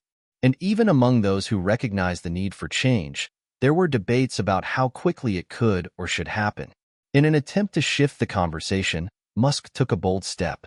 He announced a partnership with several prominent cities to provide Tesla's energy solutions to entire communities. Rather than waiting for national governments to act, Musk decided to act locally, starting with cities that were already committed to sustainability. He knew that even small victories could help build momentum, pushing the broader global community to see the potential for renewable energy. Tesla's energy division quickly began working with these cities to provide clean, reliable energy solutions: solar panels, Powerwall battery systems, and more efficient grid technology. Musk was once again thinking outside the box, bypassing bureaucracy and red tape to make real change at the grassroots level. Meanwhile, SpaceX was also continuing to move forward. The successful Starship test flight had reinvigorated the program, and SpaceX was now aiming for an ambitious series of missions that would lay the groundwork for human colonization of Mars. Musk had always believed that humanity's future was on multiple planets, but now, with growing support for his ideas, that vision seemed more possible than ever. In a press conference held at the Kennedy Space Center, Musk unveiled the next steps for SpaceX's Mars mission. The company would be launching a series of uncrewed flights to Mars, gathering data to prepare for human missions. It was an audacious plan, one that many still believed was a far-off dream. But with Musk at the helm, the dream was steadily becoming a reality. He addressed the media with his trademark mix of humility and confidence. "We're not just aiming to put a few humans on Mars," he said, his eyes lighting up with the passion he always carried for this cause. "We're aiming to create a sustainable, thriving colony, a new chapter for humanity. And I believe that this is something we can achieve. Together, As Musk spoke, the excitement in the room was palpable. For years, he had been mocked for his far-reaching goals. But now, with his companies thriving and his vision coming to fruition, there was a sense of inevitability about his success. The world, it seemed, was finally catching up to his ambition. The global stage was now Musk's domain. He had moved beyond being just a tech entrepreneur. He was a leader on the world's biggest stage, confronting challenges that many had dismissed as insurmountable. Yet, despite the increasing pressure, Musk remained undeterred, pushing forward with his audacious plans to reshape the world and beyond. But even as his influence grew, Musk knew that the journey was far from over. There would be more challenges, more setbacks, and more battles to fight. But if there was one thing Musk had learned throughout his career, it was this: the bigger the dream, the harder the road. And it was a road he was more than willing to travel. Elon Musk had always been no stranger to the pressure of being in the public eye. But the weight of expectations had grown heavier, and the larger his ambitions became, the more the world seemed to hold its breath, waiting for him to fail.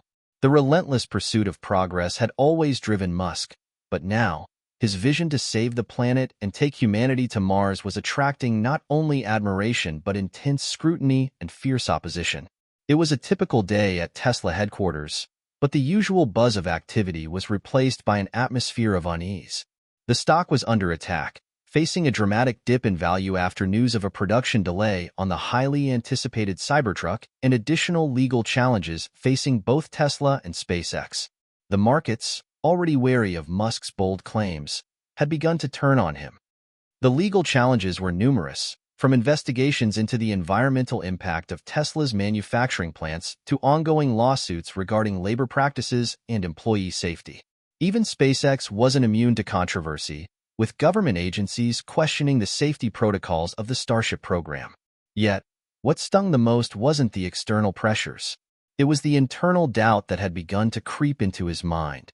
Musk had always prided himself on his resilience, but there were moments now, more than he cared to admit, when he felt himself at a breaking point.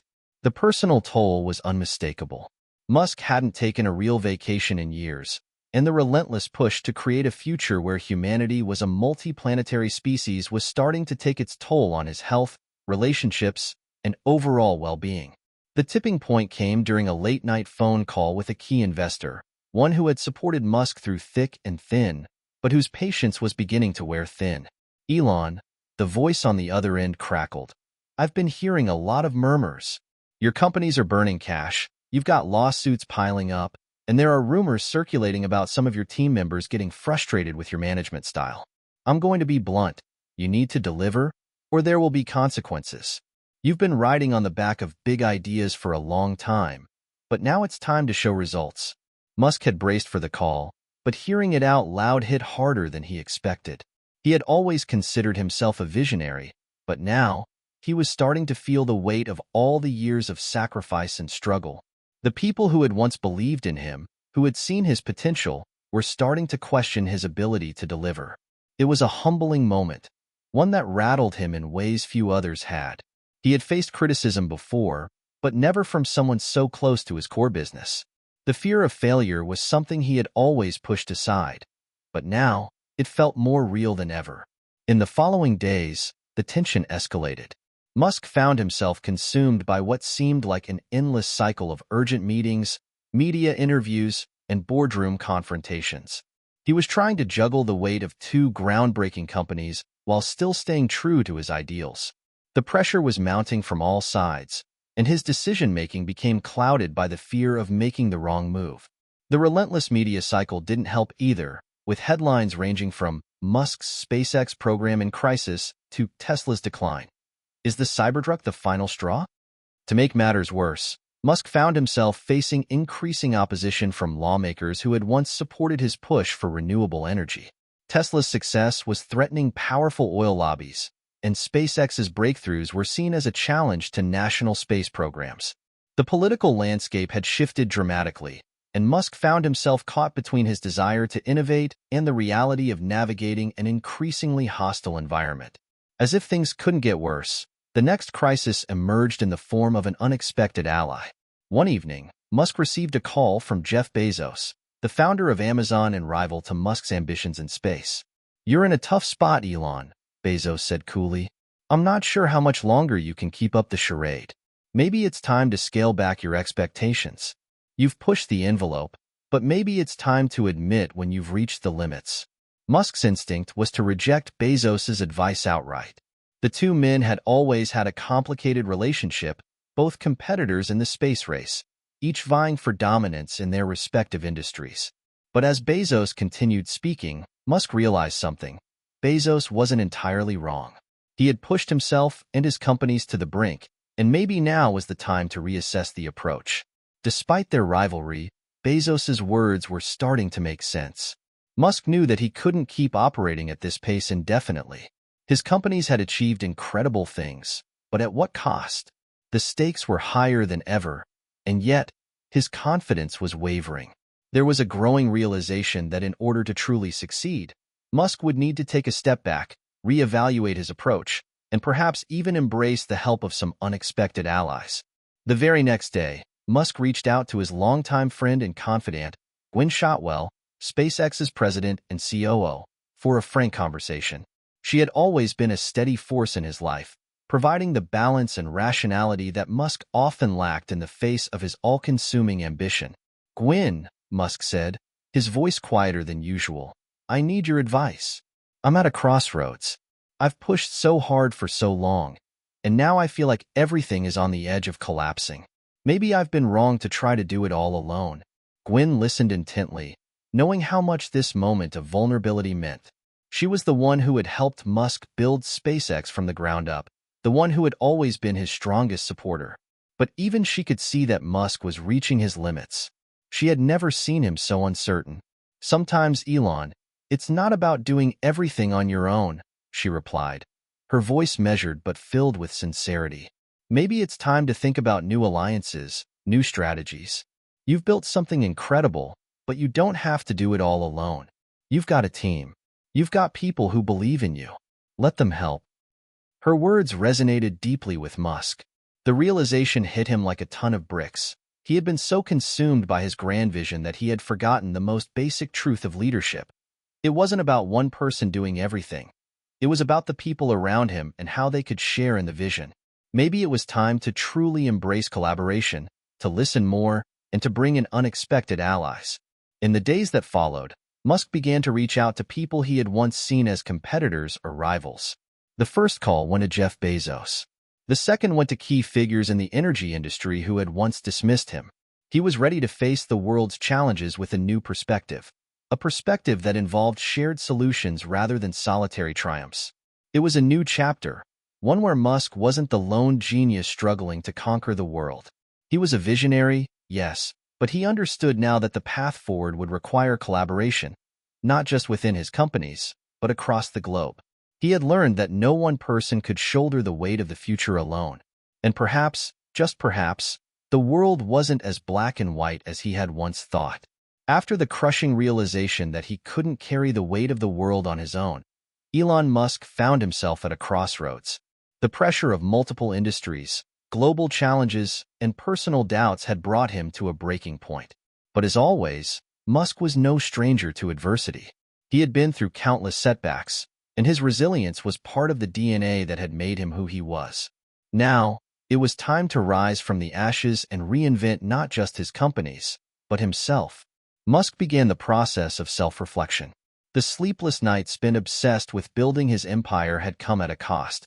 His health, his relationships, and even his ability to see the bigger picture. But now, with a moment of clarity, he knew that the way forward wasn't just about scaling up faster or pushing harder. It was about building more solid, sustainable foundations, both for his companies and his own well-being. He started by addressing his leadership style. For years, Musk had been known as a visionary, a leader who demanded excellence at all costs, even if it meant putting pressure on his team. He was tough, often unyielding, and his expectations were higher than anyone else's. That had driven the innovation at Tesla and SpaceX, but it had also led to burnout, employee dissatisfaction, and a lack of work-life balance that, in retrospect, Musk realized was unsustainable.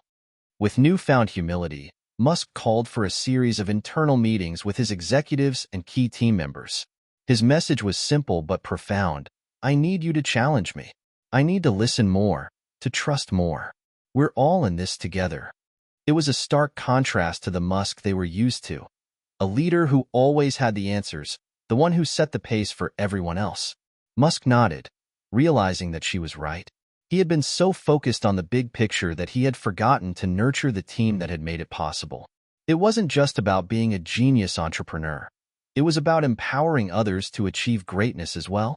The next several weeks saw a complete overhaul in how Musk managed his teams. He took a step back from daily operations, allowing his trusted lieutenants to take the reins in areas where they had the expertise. He made a conscious effort to foster a more open, communicative environment at Tesla and SpaceX. Instead of dictating every move, he began delegating more, trusting the leadership of those around him. And as he did, he began to see the fruits of this new approach. Internally, Tesla's work culture began to shift. Employees who had once felt the strain of Musk's relentless pace now found themselves energized by the newfound autonomy and the focus on work-life balance. Productivity soared as employees felt more invested in the company's mission and vision. It wasn't just about cranking out more units or hitting production targets. It was about creating products that would change the world. And Musk was committed to ensuring that the people working at Tesla felt like they were a part of that transformation. In SpaceX, the shift was equally profound. The company had been through several bumps in the road during Musk's most challenging moments, but now, with a renewed focus on collaboration and a clearer, more sustainable long-term strategy, morale began to improve. The Starship program, which had once been stalled by a series of failed tests and technical setbacks, started to gain momentum once again. Musk began to see the impossible become possible once more, and the excitement in the SpaceX labs was palpable. Externally, Musk's shift in leadership started to gain attention. The press, which had been quick to capitalize on his failures, now began to take notice of the changes taking place within his companies. Media outlets began reporting on the newfound camaraderie at Tesla and the renewed confidence at SpaceX. Musk's reputation, which had been marred by personal and professional crises, was slowly beginning to rebuild. More importantly, stakeholders, investors, government officials, and even competitors began to see a different side of Musk. He wasn't just a tech mogul with a penchant for making audacious promises. He was a leader who could adapt, who could grow, and who could learn from his mistakes. His newfound humility wasn't a sign of weakness. It was a sign of strength. But Musk knew that he couldn't rest on his laurels. The road ahead was still filled with challenges, and now that he had found a path towards sustainable leadership, he was more determined than ever to keep pushing forward. But this time, he would do it with a more grounded perspective, ensuring that both his companies and his personal life could coexist in a way that allowed him to continue chasing his bold dreams without sacrificing everything else. It wasn't just his companies that Musk was focused on rebuilding. His personal life, too, was in need of healing. He had always been dedicated to his work, but that dedication had often come at the expense of his family and friendships. The recent crisis had forced him to reevaluate his priorities. Musk had always been known for his intense focus, but he had never really stopped to take care of the relationships that mattered most. Musk reached out to his family, especially his children. He had spent so much time consumed by work that he had missed crucial moments in their lives. He began to make more of an effort to be present, at school events, at family dinners, and on weekends. It wasn't an easy transition, but Musk knew that being a better father, brother, and friend was just as important as being a successful entrepreneur. His relationship with the public also began to change. While he remained outspoken, Musk realized that he could no longer afford to alienate people with brash comments or impulsive tweets. The world was watching, and if he wanted to inspire lasting change, he needed to approach his communication with more tact and consideration. With his leadership style transformed, Musk turned his attention back to the vision that had always driven him: the future of humanity. Tesla was moving full steam ahead with its new energy products, poised to become a dominant player in the global shift towards sustainability. SpaceX was preparing for its next round of missions to Mars, with the goal of laying the groundwork for human colonization of the Red Planet.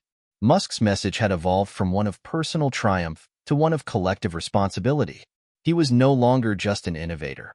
He was a leader who recognized the importance of unity, collaboration, and shared purpose. And it was this message that he now carried forward, both in his businesses and in his personal life. The aftermath of Elon Musk's self-reflection was a period of profound change, both for him and for the companies he had built. As he leaned into a more collaborative approach, he found that the world around him, once seen as a battlefield, was opening up new doors, offering possibilities he had never fully considered before. But the road ahead wasn't going to be easy. It was filled with risks, with obstacles that could topple the fragile balance he had worked so hard to create. The first unexpected turn came in the form of a new partnership, one that no one, including Musk himself, had ever anticipated. It all started one crisp morning in February when Musk received an encrypted email that caught his eye. The subject line was short, a proposal for the future. He opened the message, expecting another corporate pitch or some tired investment offer. But what he found instead made his heart race. It was from a consortium of major automotive manufacturers and tech giants, including some of the largest competitors in the electric vehicle (EV) industry. The email wasn't a pitch for a merger or buyout. It was an invitation to collaborate. The idea was as audacious as it was surprising. The consortium, which included names like General Motors, Ford, and Apple, had recognized that the future of electric vehicles, and by extension, the future of the planet, was something that couldn't be achieved by one company alone. They had seen Musk's leadership and Tesla's technological advances and realized that they needed to join forces rather than compete. They offered a partnership to Musk, pooling resources, talent, and infrastructure in an effort to dominate the EV market together. It was a game-changing proposal, a direct alliance with his competitors. At first, Musk hesitated. He had spent years building Tesla to be the leader in electric vehicles, fiercely protecting its position and brand identity. But as he read the proposal in detail, a shift began to take place in his mind. Perhaps this was the bold move he had been waiting for. An opportunity to not just lead the market, but to transform it on a global scale. Musk called a meeting with his top executives, including Gwynne Shotwell and Tesla's CTO, J.B. Straubel. He laid the proposal out before them, and the room fell silent as everyone digested the significance of what they were being offered. "I know what you're all thinking," Musk said, his voice calm but filled with intensity. "This could make Tesla bigger than we ever dreamed. But it's a huge risk. We'd be entering uncharted territory." Gwynne Shotwell, ever pragmatic, was the first to speak up. "Elon, this is unprecedented. You've always said that the future of sustainable energy depends on the collaboration of the world's biggest players. Maybe this is exactly what you meant. You can't change the world alone. Maybe this is the start of a new kind of innovation, one that transcends competition." Straubel, who had been with Musk since the early days of Tesla, was less enthusiastic. "But this could dilute Tesla's identity. The vision we've built is all about disrupting the status quo. Bringing these companies in means we might have to compromise on our values. Are we ready for that?" Musk paused, looking out over the city below. The decision weighed heavily on him. The promise of technological revolution was enticing, but would they lose their soul in the process? Was the goal of saving humanity worth losing the edge that had made Tesla the leader in electric innovation? Despite the hesitation, Musk decided to proceed with the discussions. He knew that this was a unique opportunity. But as the meetings progressed, he realized just how much he would have to fight to maintain Tesla's core values. These were not just industry giants. They were institutions with decades of experience in traditional automotive practices. While their resources could accelerate the transition to sustainable energy, Musk's challenge would be ensuring that Tesla's radical vision wasn't compromised in the process. The negotiations were grueling. Musk had always been known for his unconventional approach, which often included making decisions based on gut instinct rather than traditional corporate strategy. This time, however, he would have to walk a fine line, making concessions where necessary while still fighting to retain control of the critical aspects of Tesla's brand.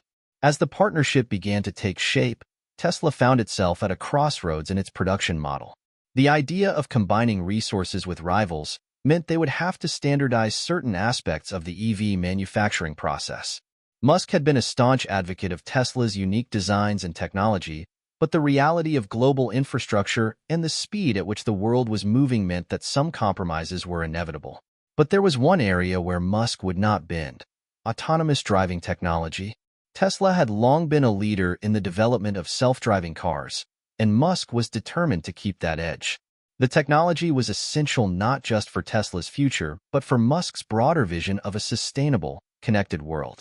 The battle over this technology became one of the fiercest points of contention during the partnership negotiations. One of the consortium members, Apple, had its own vision for autonomous vehicles and was pushing to incorporate its own technology into the development process. But Musk stood firm. Tesla has spent over a decade building the best autonomous driving system. We're not about to hand that over to someone else. The tension reached its peak when Apple made a strategic move, suggesting that it could pull out of the partnership if Musk didn't agree to share Tesla's proprietary software. Musk wasn't used to being bullied, especially not by a company with its own competitive interests. "Fine," Musk said during a tense video call with the Apple executives. "If you can't see the bigger picture, maybe this isn't the right partnership after all. We'll go it alone." It was a risky move, but Musk knew that Tesla's self-driving technology was one of the company's most valuable assets. It was the cornerstone of his future vision of a fully autonomous, sustainable transportation system. Despite the tense negotiations, a breakthrough came unexpectedly. After weeks of back and forth, the consortium agreed to respect Tesla's autonomy in the development of its self-driving technology. They understood that without Tesla's leadership in this area, the entire partnership would lack the innovation it needed to succeed. It was a hard-won victory for Musk and Tesla. The alliance was officially announced just a few weeks later, with the media hailing it as the largest and most ambitious collaboration in the history of the automobile industry. The combined resources of Tesla, Ford, GM, Apple, and others would dramatically accelerate the development of electric vehicles and sustainable energy solutions, pushing the world closer to a carbon-neutral future. But even as the partnership flourished, Musk knew that the battle for the future wasn't over. The world was still a long way from realizing the vision he had for humanity's future on Mars, and the stakes were only getting higher. The unexpected alliance had given him the resources and leverage to push forward, but the true challenge would come in how he managed the ever-growing tension between innovation and compromise.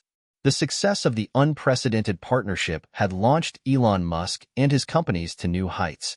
The collaboration with automotive giants and tech behemoths had brought invaluable resources, enabling Tesla to accelerate its mission to the forefront of the EV revolution. But beneath the surface, tensions were mounting, and the challenges of retaining control over Tesla's innovative spirit had only just begun. Musk had always been a leader known for his boldness, his willingness to break the mold and push forward into uncharted territories. But as the partnership grew, so did the pressure from within.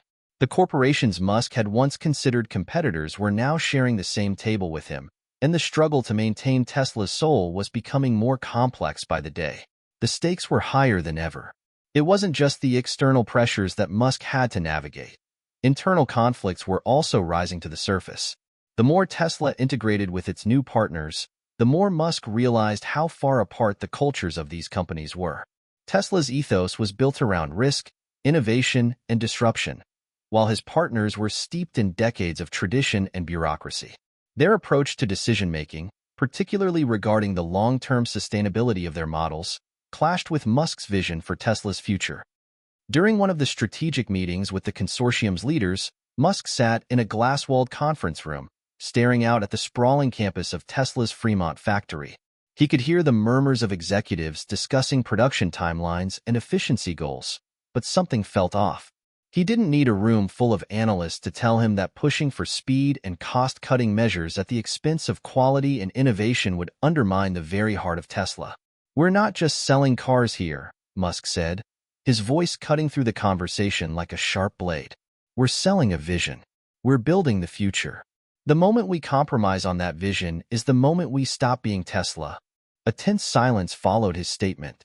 Some of the executives nodded in agreement, but others, particularly from Ford and GM, exchanged skeptical glances.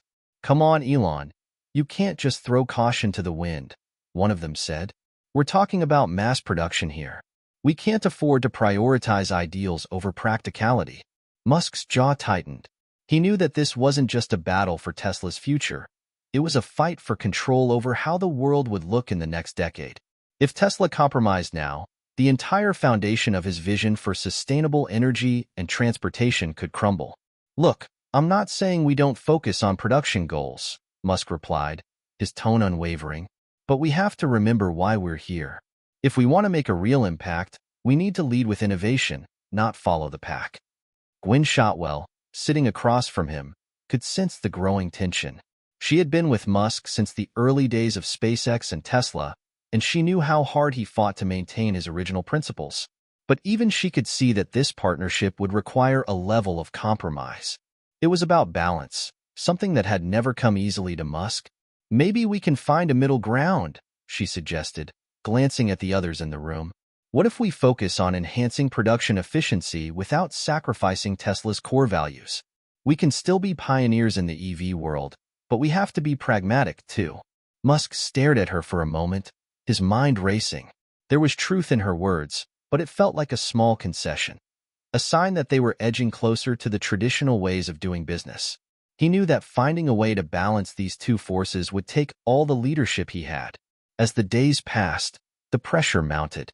Tesla's production lines were pushed to the limit, and the once creative atmosphere at the factory began to feel stifled by corporate red tape. New ideas were scrutinized and delayed, caught in the web of meetings and decision-making processes that were becoming increasingly slow and cumbersome. To make matters worse, competition in the EV market was intensifying. Tesla had once been the undisputed king of electric vehicles, but now, with traditional automakers joining forces with tech companies, Musk's hold on the market was being challenged. Rivals like Rivian, Lucid Motors, and even Ford's new electric models were gaining traction. Musk knew that if Tesla didn't stay ahead of the curve, it risked losing its position as the leader of the EV revolution. A breakthrough, however, came in the form of a new product launch, one that could not only reaffirm Tesla's dominance in the market, but also push the envelope of what was technologically possible. Musk decided to fast-track the development of the Tesla Cybertruck, the much-anticipated all-electric pickup that had been teased for years. It was an ambitious project, one that went against the grain of what people expected from a traditional pickup.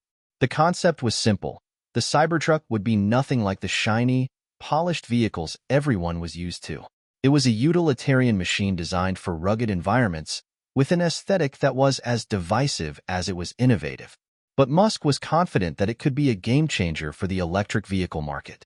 The future of Tesla, he believed, was in creating bold, unconventional products that would break through the noise and capture the imagination of the public. As Tesla accelerated its efforts to produce the Cybertruck, Musk faced more internal resistance. His partners were wary of the risk involved in such an unconventional product. The Cybertruck was a gamble, and if it didn't succeed, it could damage Tesla's reputation. Yet Musk was resolute in his belief that it was exactly the kind of risk Tesla needed to take to prove its position as the leader of the EV revolution. The pressure from his partners was immense. GM, Ford, and Apple pushed for more conventional models to appeal to a broader customer base. They argued that Tesla could not afford to focus on niche markets and needed to build vehicles that aligned with the mainstream consumers' needs. But Musk wasn't one to back down easily. He stood firm in his decision to move forward with the Cybertruck. It wasn't just about the product. It was about proving that Tesla could continue to innovate, regardless of the risks. As the weeks passed, the Cybertruck began to take shape. The design was finalized, and production was ramped up. Musk and his team worked tirelessly to overcome the technical challenges of building a vehicle that was as unconventional as the Cybertruck. Every day felt like a battle against time, against his own partners, and against the expectations of the public. Yet, even in the midst of these internal and external battles, Musk found himself more determined than ever. The fight for control of Tesla was far from over, but he was committed to leading the charge, no matter what it took. The Cybertruck would be his statement, a testament to Tesla's commitment to pushing the boundaries of what was possible, even if it meant facing resistance from every direction. While Elon Musk's focus on innovation and control over Tesla's future had consumed much of his attention, there were forces at play outside of his control that would soon test everything he had built. The world around him was changing rapidly, faster than anyone anticipated, And these unforeseen challenges would push Musk to confront his deepest fears: the threat to his empire, the safety of his vision, and the very future of humanity. It started small, a ripple in the supply chain that Musk initially brushed off as an anomaly. Tesla had built a reputation on its ability to outmaneuver traditional automotive giants, but the intricacies of mass production for electric vehicles, especially with the Cybertruck's ambitious production plans, were far more complex than Musk had anticipated. And soon, those ripples began to turn into waves. The first warning came one early morning, when a key supplier of raw materials for Tesla's battery production reported delays in shipment. The reason? A massive disruption in the global mining industry had caused severe shortages in critical materials such as lithium and cobalt, essential components in Tesla's battery technology. The supplier, a longtime partner of Tesla, assured Musk that it was a temporary issue. But weeks passed, and the delays didn't stop. "Elon, we need to talk," Gwynne Shotwell said, her tone more serious than Musk had ever heard it. "The Cybertruck production is at risk. We're already behind schedule, and if this continues, we won't be able to meet demand. We're looking at months of delay." Musk rubbed his temples, frustration mounting. He had expected this challenge, but the scale of the issue was more than he'd bargained for. If Tesla couldn't keep up with production, it risked losing the momentum it had built, momentum that was critical not just for Tesla's success, but for the future of electric vehicles and sustainable energy. "We need alternatives, and we need them fast," Musk said, his voice sharp. "Find new suppliers, or find new ways to manufacture the batteries. We're not going to let this stop us." Shotwell nodded, but Musk could see the worry in her eyes. Tesla had always been able to pivot quickly, but this was a new kind of challenge, one that went beyond innovation and into the realm of global logistics, geopolitics, and resource scarcity. Meanwhile, the effects of these disruptions reverberated beyond Tesla's walls. The global supply chain was facing an unprecedented crisis, impacting industries far and wide. Automotive companies, including Tesla's new partners, were struggling to keep up with production schedules. Other sectors, like the technology industry, were also reeling. The shortage of key materials for batteries wasn't just a Tesla problem. It was a worldwide problem. But that wasn't the only threat Musk would have to confront. Unbeknownst to him, a new player was entering the scene, one that would take advantage of Tesla's vulnerability. The media had always been a double-edged sword for Musk. While his unorthodox style and bold decisions had made him a global icon, the media also had a tendency to turn on him when things didn't go according to plan. Musk was used to it. He thrived under pressure, and the controversies that came with being in the spotlight never fazed him. But this time, things were different. A report from a well-known investigative journalist hit the headlines, one that uncovered troubling financial irregularities within Tesla's operations. The report painted a picture of a company in turmoil, struggling to meet production targets, with accusations of mismanagement and dishonesty swirling. The media latched onto the story, amplifying the narrative of a company that was teetering on the edge of failure. The allegations were mostly based on speculation and incomplete data, but the damage was done. The stock price dropped, investors began to question Musk's leadership, and the media frenzy showed no signs of slowing down. Musk watched in disbelief as the news spread like wildfire, his phone ringing non-stop with questions from reporters, analysts, and even some of his own team members. "Do you have a comment, Elon?" one reporter asked during an impromptu call. "What's going on at Tesla? Is the company really in financial trouble?" Musk's mind raced. He couldn't afford to let the rumors gain momentum. If this continued, the trust that had taken years to build would be gone in a matter of weeks.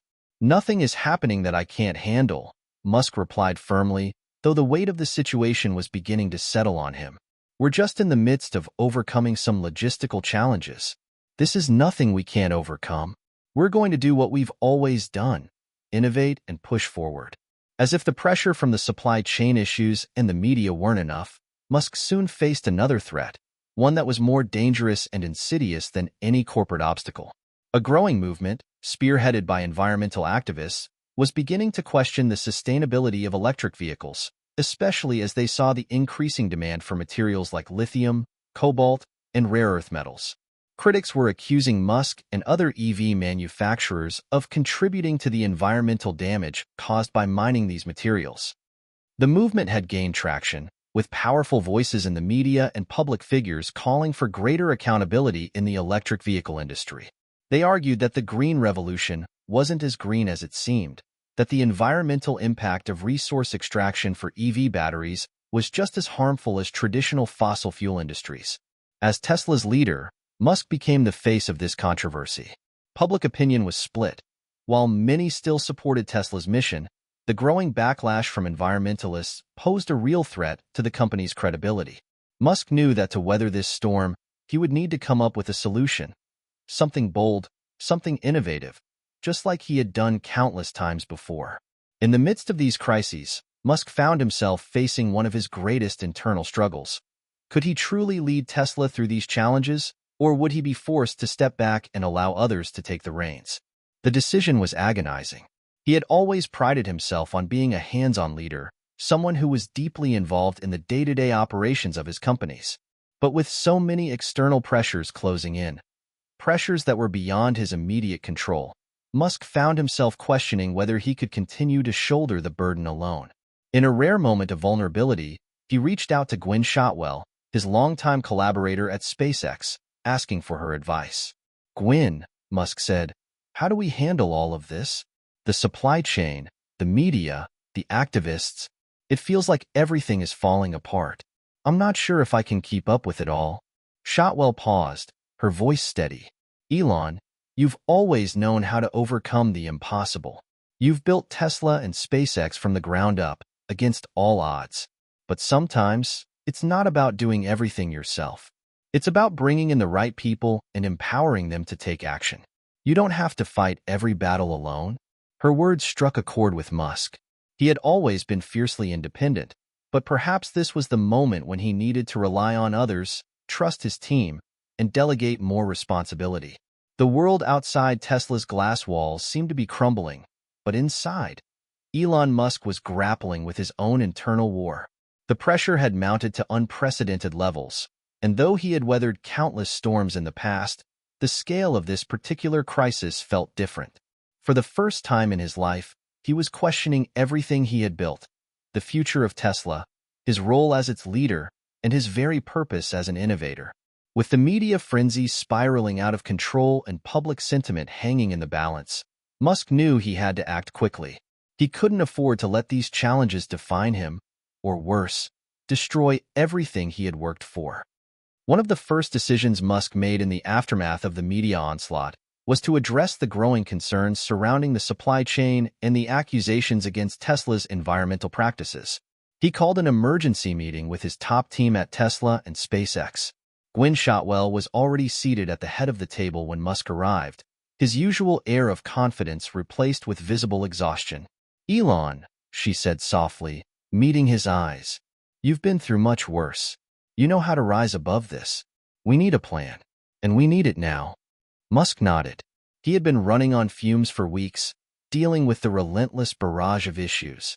The supply chain debacle, the media accusations, the environmental backlash. It was enough to break any leader. But Musk was no stranger to impossible odds. "We need to take control of the narrative," Musk began, his voice steady but urgent. "We can't let this spiral any further. I'm not going to sit back and let these accusations define Tesla's future. We need to come up with a solution, something that shows the world what we're really about." Shotwell, always the voice of reason, leaned forward. "And we also need to address the core issue, Elon. The environmental concerns about our battery production, they're not just coming from activists. There are real concerns here. We need to show transparency, but we also need to innovate our way out of it." Musk thought for a moment, his mind whirring with possibilities. He had always thrived on turning challenges into opportunities, and this was no different. He could see a solution, a vision, really, that would allow Tesla to not only prove its commitment to sustainability, but to lead the way in solving the very problems that were threatening to unravel everything. That evening, Musk stayed up late at the Tesla headquarters, drafting an ambitious new proposal, one that would redefine the entire electric vehicle industry. He called it the Sustainable Energy Future Initiative. The plan was bold, audacious, and exactly what Tesla needed to regain control of the narrative. The initiative aimed to tackle the most pressing issue in the EV world, the environmental impact of battery production. Musk proposed an innovative approach that would not only reduce Tesla's reliance on mined resources, but also revolutionize the way electric vehicles were powered. He envisioned building fully sustainable battery recycling plants, where used lithium-ion batteries could be repurposed and reused in new vehicles, dramatically cutting down on the need for new mining. Additionally, the plan outlined partnerships with renewable energy providers to ensure that Tesla's energy consumption was completely carbon neutral. It was a daring vision, but Musk knew that it was the only way forward. If Tesla was going to survive and thrive, it had to lead by example. It couldn't just talk about sustainability, it had to be sustainability. The next day, Musk presented the plan to his board of directors and key stakeholders. He laid out every detail of the initiative, including a massive investment in new battery recycling technologies and a network of solar-powered factories. He also proposed a new commitment to 100% transparency in Tesla's environmental impact, with regular audits and open access to data for the public. "This is the future of Tesla," Musk said, his voice unwavering. "This is how we show the world that we are not just another car company. We are the company that is going to change the world for the better. We're going to prove that electric vehicles can be both sustainable and accessible to everyone." The room was silent as the board members exchanged glances. Some were skeptical, others intrigued. It was a bold move, and many feared the financial risk that came with it. But Musk had always known how to push boundaries, and now, he was pushing his own team to do the same. "This is our chance to redefine the industry," Musk continued. "We can't let the negative press dictate who we are. We're not just responding to criticism, we're leading a revolution." After a long deliberation, the board agreed to move forward with Musk's plan. The decision was made, but there was still a long road ahead. Tesla would need to overcome immense logistical hurdles to implement the initiative, and the media would continue to scrutinize every step. But for the first time in weeks, Musk felt a spark of hope. With the foundation of the new initiative in place, Musk shifted his focus to one of Tesla's other pressing issues: production. The company's supply chain had been in disarray for months, and the launch of the Cybertruck was still hanging in the balance. Musk had always been a hands-on leader, and this situation demanded his full attention. He began visiting Tesla's factories more frequently, working directly with engineers and production teams to identify bottlenecks and streamline processes. The delays, while frustrating, provided an opportunity to rethink how Tesla could produce vehicles more efficiently, without compromising quality. In a late-night meeting at the Fremont factory, Musk stood with his team in front of a nearly completed prototype of the Cybertruck. The vehicle, despite the setbacks, was coming together beautifully. But the challenge wasn't over. The team had to figure out how to scale production to meet the unprecedented demand that was expected once the truck hit the market. "We can't afford to just build this in small batches," Musk said, inspecting the Cybertruck's massive frame. "We need to think bigger. We need to innovate not only in design but in how we build this thing. Let's rethink production. Let's build the future of manufacturing." The solution came in the form of new, cutting-edge automation technology. Musk had always been a pioneer in robotics, and now, he was bringing Tesla's factories into the future. The company implemented a suite of new automated systems to increase production speed and reduce human error. It was a risky move, but Musk was confident that it would pay off in the long run. As the weeks went by, Tesla slowly began to regain its footing. The Sustainable Energy Future Initiative began to take shape, with new partnerships forming and the first recycling plants under construction. The Cybertruck's production was ramping up, and the media storm that had once threatened to consume Tesla began to subside as Musk's plan unfolded. But even as things began to improve, Musk knew that this was only the beginning of a much larger battle. The threats from external forces, supply chain disruptions, media attacks, and environmental criticisms would continue. But now, Musk had a new sense of clarity and purpose. He had faced the abyss, and he had come out the other side. His resolve had only strengthened. Tesla's future was no longer just about building electric cars. It was about creating a sustainable world for future generations. And Elon Musk, with all his flaws and brilliance, was determined to lead the way. The momentum that Elon Musk had worked tirelessly to regain began to build in Tesla's favor. After weeks of facing external challenges, internal doubt, and fierce media scrutiny, Musk knew one thing.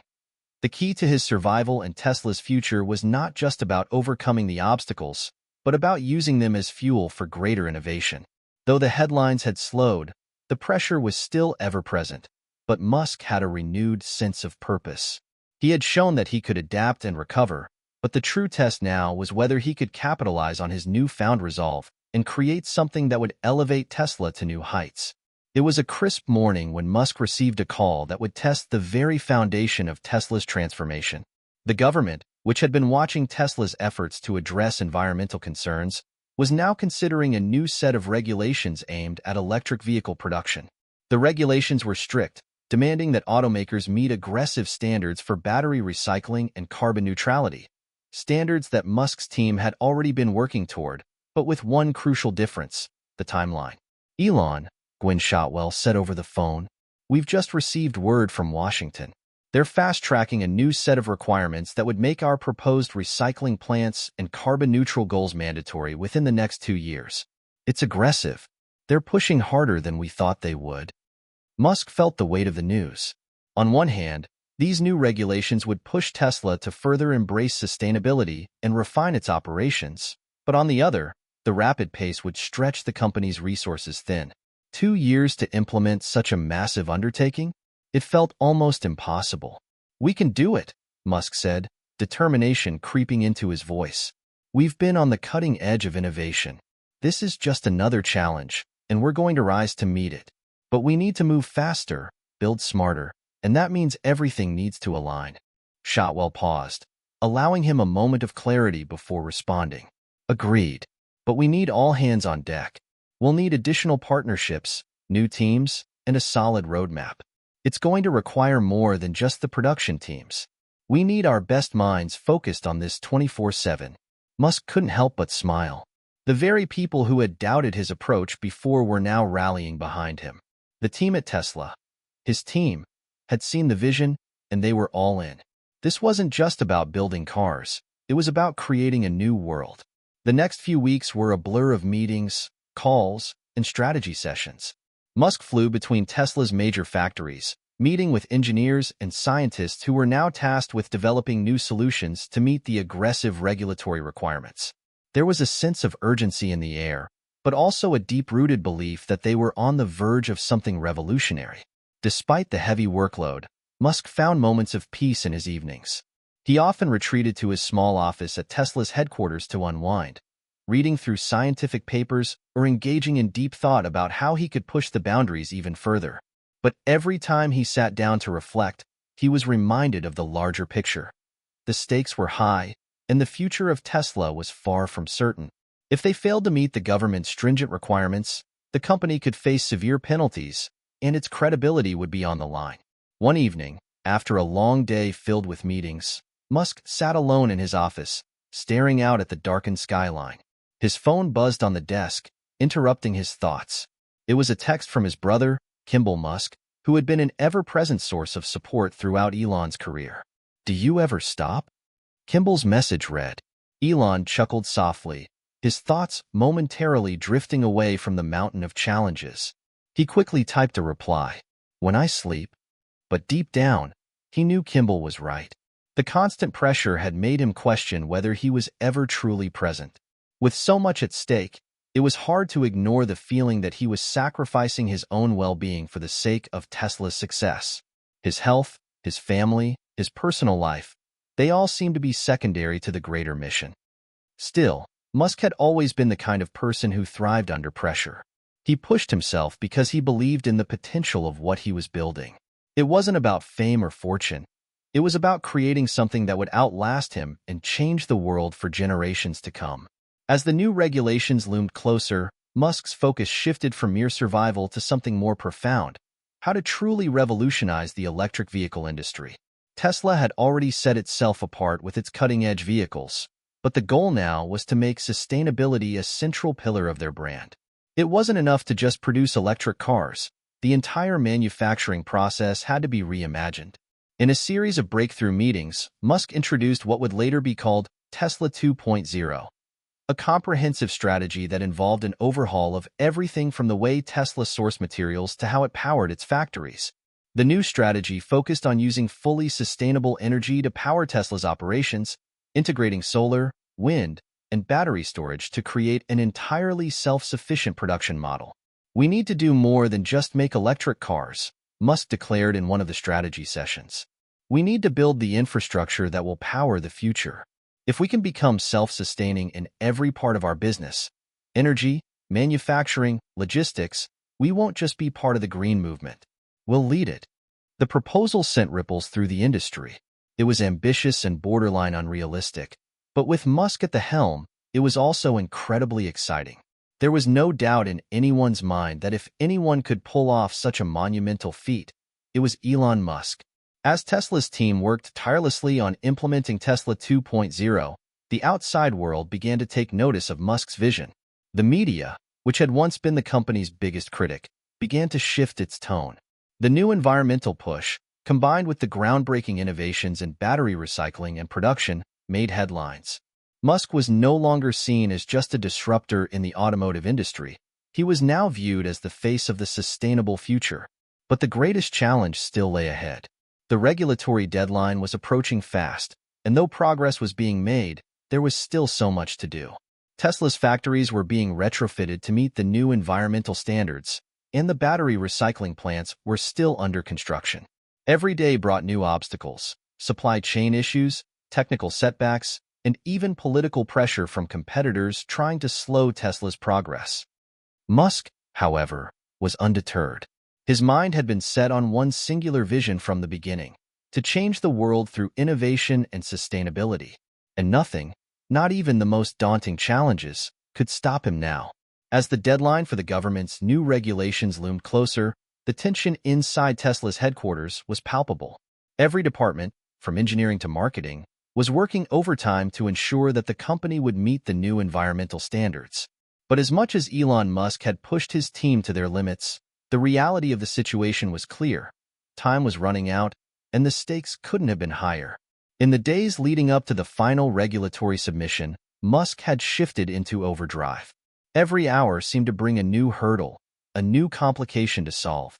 The pressure was mounting not just on Tesla's internal operations, but on Musk himself. As the leader, the burden of success or failure rested solely on his shoulders. He spent long nights at the factory, walking through the assembly lines of the Cybertruck and the Model S. The sight of engineers working late into the evening gave Musk a sense of reassurance, but there was still so much to be done. Every detail had to be perfected. Every system needed to be integrated. It wasn't just about meeting a deadline. It was about redefining the way the world viewed sustainable technology. But even in the midst of the chaos, Musk couldn't help but reflect on how far Tesla had come. Just a few years ago, the company was barely staying afloat. They had faced bankruptcy, scandal, and ridicule. Yet here they were, on the verge of revolutionizing not just the electric vehicle market, but the entire manufacturing industry.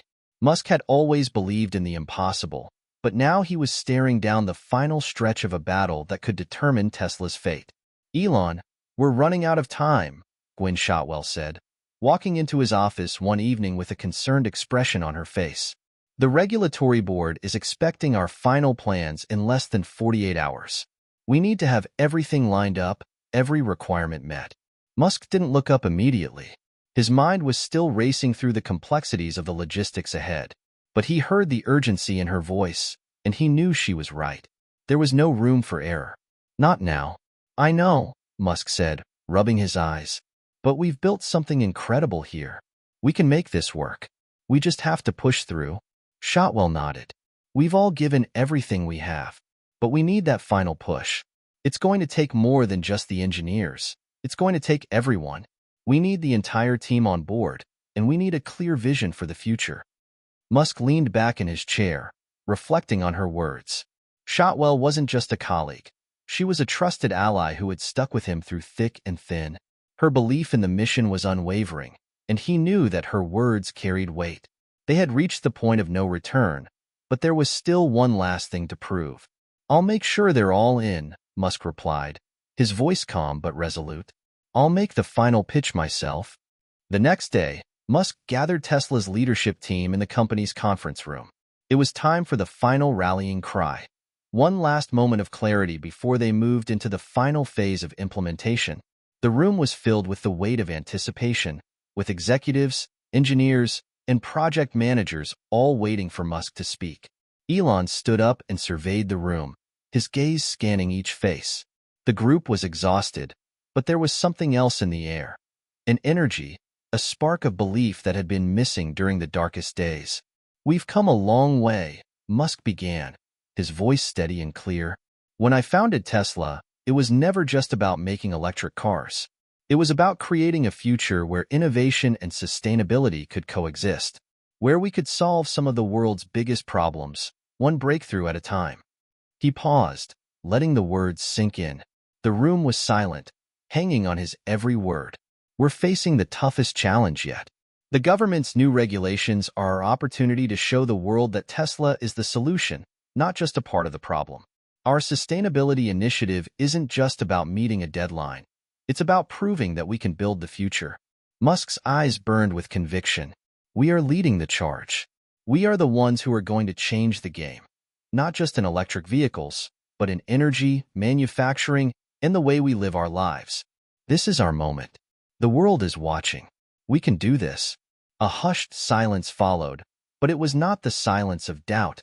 It was the silence of determination. Slowly, one by one, his team nodded in agreement. They were ready. They knew the risks, the sacrifices, but they also knew the rewards. It wasn't just about the company's survival. It was about creating something bigger than themselves. In the following days, Tesla's engineering and production teams worked around the clock to finalize their plans. Musk, ever the perfectionist, remained involved in every step. He visited each department, ensuring that every requirement was met and that the company's proposal would be impeccable. Meanwhile, the PR team crafted statements that would accompany the submission, outlining Tesla's achievements and the ambitious goals they had set for the future. As the deadline drew closer, the tension inside the company reached a fever pitch. Musk barely slept, his mind never stopping. But despite the stress, there was a palpable sense of excitement. They weren't just racing against time. They were racing towards something monumental. The day of the submission arrived. Musk and Shotwell stood at the front of the conference room, surrounded by their top team. The final draft of Tesla's submission to the regulatory board was ready. It was a massive document, covering everything from production innovations to sustainability goals, from battery recycling initiatives to carbon-neutral manufacturing processes. Musk took a deep breath as he looked around the room. This was the moment. If they succeeded, it would be a turning point for Tesla and for the world. If they failed, it was unthinkable. "We've put everything into this," Musk said, his voice steady. "Now, it's in their hands. Whatever happens, know that we've created something that will change the world. And that's something to be proud of." With that, he sent the final proposal to the regulatory board. For the next few days, the Tesla team waited in anticipation. The clock ticked louder with each passing hour. The media began to catch wind of the imminent submission and began speculating about the future of the company. Would Tesla meet the government's new standards? Would they come out victorious, or would they fail under the pressure? As the days stretched on, Musk's patience was tested. He spent his time focusing on the next steps, knowing that the world was watching. And then, the response came. The government had reviewed Tesla's submission. The regulations had been met. And not just met, Tesla had exceeded expectations. The Sustainable Energy Future Initiative was approved. With the approval came a sense of victory, but Musk knew that this was only the beginning. Tesla had won the regulatory battle, but there was a much bigger war to win. The company had the potential to reshape the entire energy and automotive industries. And with the momentum behind them, there was no telling how far Tesla could go. In this pivotal moment, Musk's resilience had paid off. Against all odds, Tesla had emerged victorious. Not only had they met the new government regulations, but they had set the stage for the next era of technological innovation. With the regulatory hurdles behind them, Tesla was no longer just a company trying to survive. It was a force to be reckoned with. Elon Musk's vision for the future of sustainable energy had become a reality, and with it, Tesla was now positioned to lead a global movement. But the journey was far from over. In fact, this was just the beginning of a new era, one where Tesla's innovation would not just shape the electric vehicle market but change the world's entire approach to energy. The atmosphere at Tesla's headquarters had shifted dramatically. No longer were employees working under the constant pressure of a ticking clock, hoping to meet impossible deadlines. Instead, there was a newfound sense of excitement, of possibility. With the regulatory approval secured, Musk and his leadership team began mapping out Tesla 2.0, a bold strategy that would extend far beyond electric cars and into the realm of full-scale, sustainable infrastructure. "We've cleared the regulatory barrier, but now we need to execute," Musk declared in a company-wide meeting. Tesla 2.0 isn't just about electric cars. It's about building an ecosystem, an entire world where energy is clean, sustainable, and infinitely renewable. The crowd in the room listened intently, hanging on every word. They knew this wasn't just talk. It was the foundation for the future. Tesla had proven it could make electric vehicles a mainstream reality, and now, Musk wanted to take it to the next level.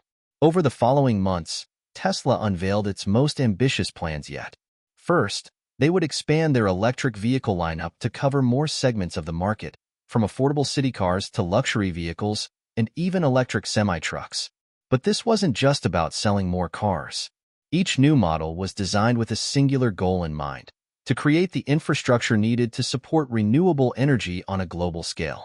The next step was to ramp up Tesla's Solar City division, taking residential solar power to new heights. Tesla's goal was to have every home, business, and factory across the world generate and store their own renewable energy, reducing dependence on fossil fuels and centralized power grids. But the real game-changer was Musk's latest project, the development of the Tesla Energy Grid.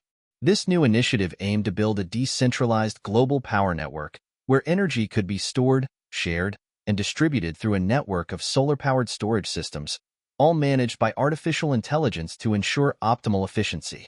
Tesla's gigafactories, already producing batteries for electric vehicles, would now become centers for manufacturing advanced energy storage solutions.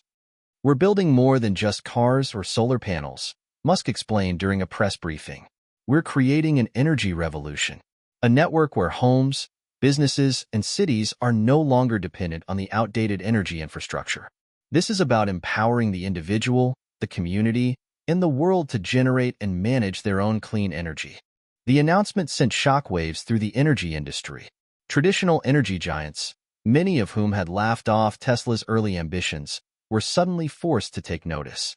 For the first time, Musk wasn't just challenging automakers, he was taking on the entire power grid system. It was the kind of disruption that could change the way we lived, worked, and powered our world. Despite the boldness of Tesla's new plans, there were still critics. Industry insiders, analysts, and competitors questioned whether Tesla could actually pull it off. The idea of building a decentralized energy grid was ambitious, but the logistics were daunting. Could Tesla really build the infrastructure needed to power an entire world sustainably? Was the technology mature enough to meet the demands of the global economy? Musk didn't flinch. He had faced doubts and obstacles before, and each time, he'd come out on top. The same determination that had driven him to revolutionize electric vehicles was now focused on reshaping the world's energy systems. The challenges were significant, but the potential rewards were even greater. One of the most important aspects of Tesla 2.0 was its ability to integrate cutting-edge technology. At the heart of this new initiative was the use of artificial intelligence, AI, to optimize energy storage and distribution. Musk had always been fascinated by AI and its potential to solve some of humanity's most complex problems, and he believed that AI could be the key to making the global energy grid more efficient, resilient, and sustainable. Tesla's AI systems were designed to learn from patterns in energy usage, adjusting supply and demand in real time to ensure that no energy was wasted. The system could predict when demand would spike, whether it was during a heat wave or a snowstorm, and adjust energy production and distribution accordingly. With millions of homes, businesses, and even electric vehicles all connected to the grid, Tesla's AI would be able to optimize the entire network, ensuring that every unit of energy was used as efficiently as possible. The promise of AI-driven energy management excited both Tesla's investors and the wider tech community. Musk knew that if Tesla could master this technology, it would be a game-changer not just for Tesla, but for the entire world. But mastering AI on such a large scale was no small feat. As Tesla's energy division grew, so did its commitment to global sustainability. Musk expanded the company's footprint in developing countries, where renewable energy solutions were often more cost-effective than traditional power infrastructure. By providing solar panels, batteries, and energy storage systems to regions that had long been underserved by power grids, Tesla was bringing clean energy to millions of people who had never had access to reliable electricity. One of the first major projects was a solar-powered microgrid in rural Kenya, where communities had previously relied on diesel generators for power. With Tesla's help, they were able to transition to solar power, drastically reducing costs and environmental impact. It was a huge success, and a glimpse of what the future could look like if the world embraced renewable energy. While Tesla's growth seemed unstoppable, there were still challenges ahead. Competition in the electric vehicle market was heating up, with legacy automakers pouring billions into their own electric vehicle programs. Despite the success of Tesla's initial models, there were still questions about whether the company could maintain its edge as more players entered the market. Musk, however, remained confident. Tesla wasn't just in the business of making cars, it was in the business of changing the world. And that mission, he knew, was far more powerful than any competition. Let them compete in the car market, Musk said during a strategy meeting. We're playing a different game. We're not just building electric vehicles, we're building the infrastructure for the future. When we succeed, the world succeeds. Tesla 2.0 was more than just a plan for the company's future. It was a vision for the future of humanity.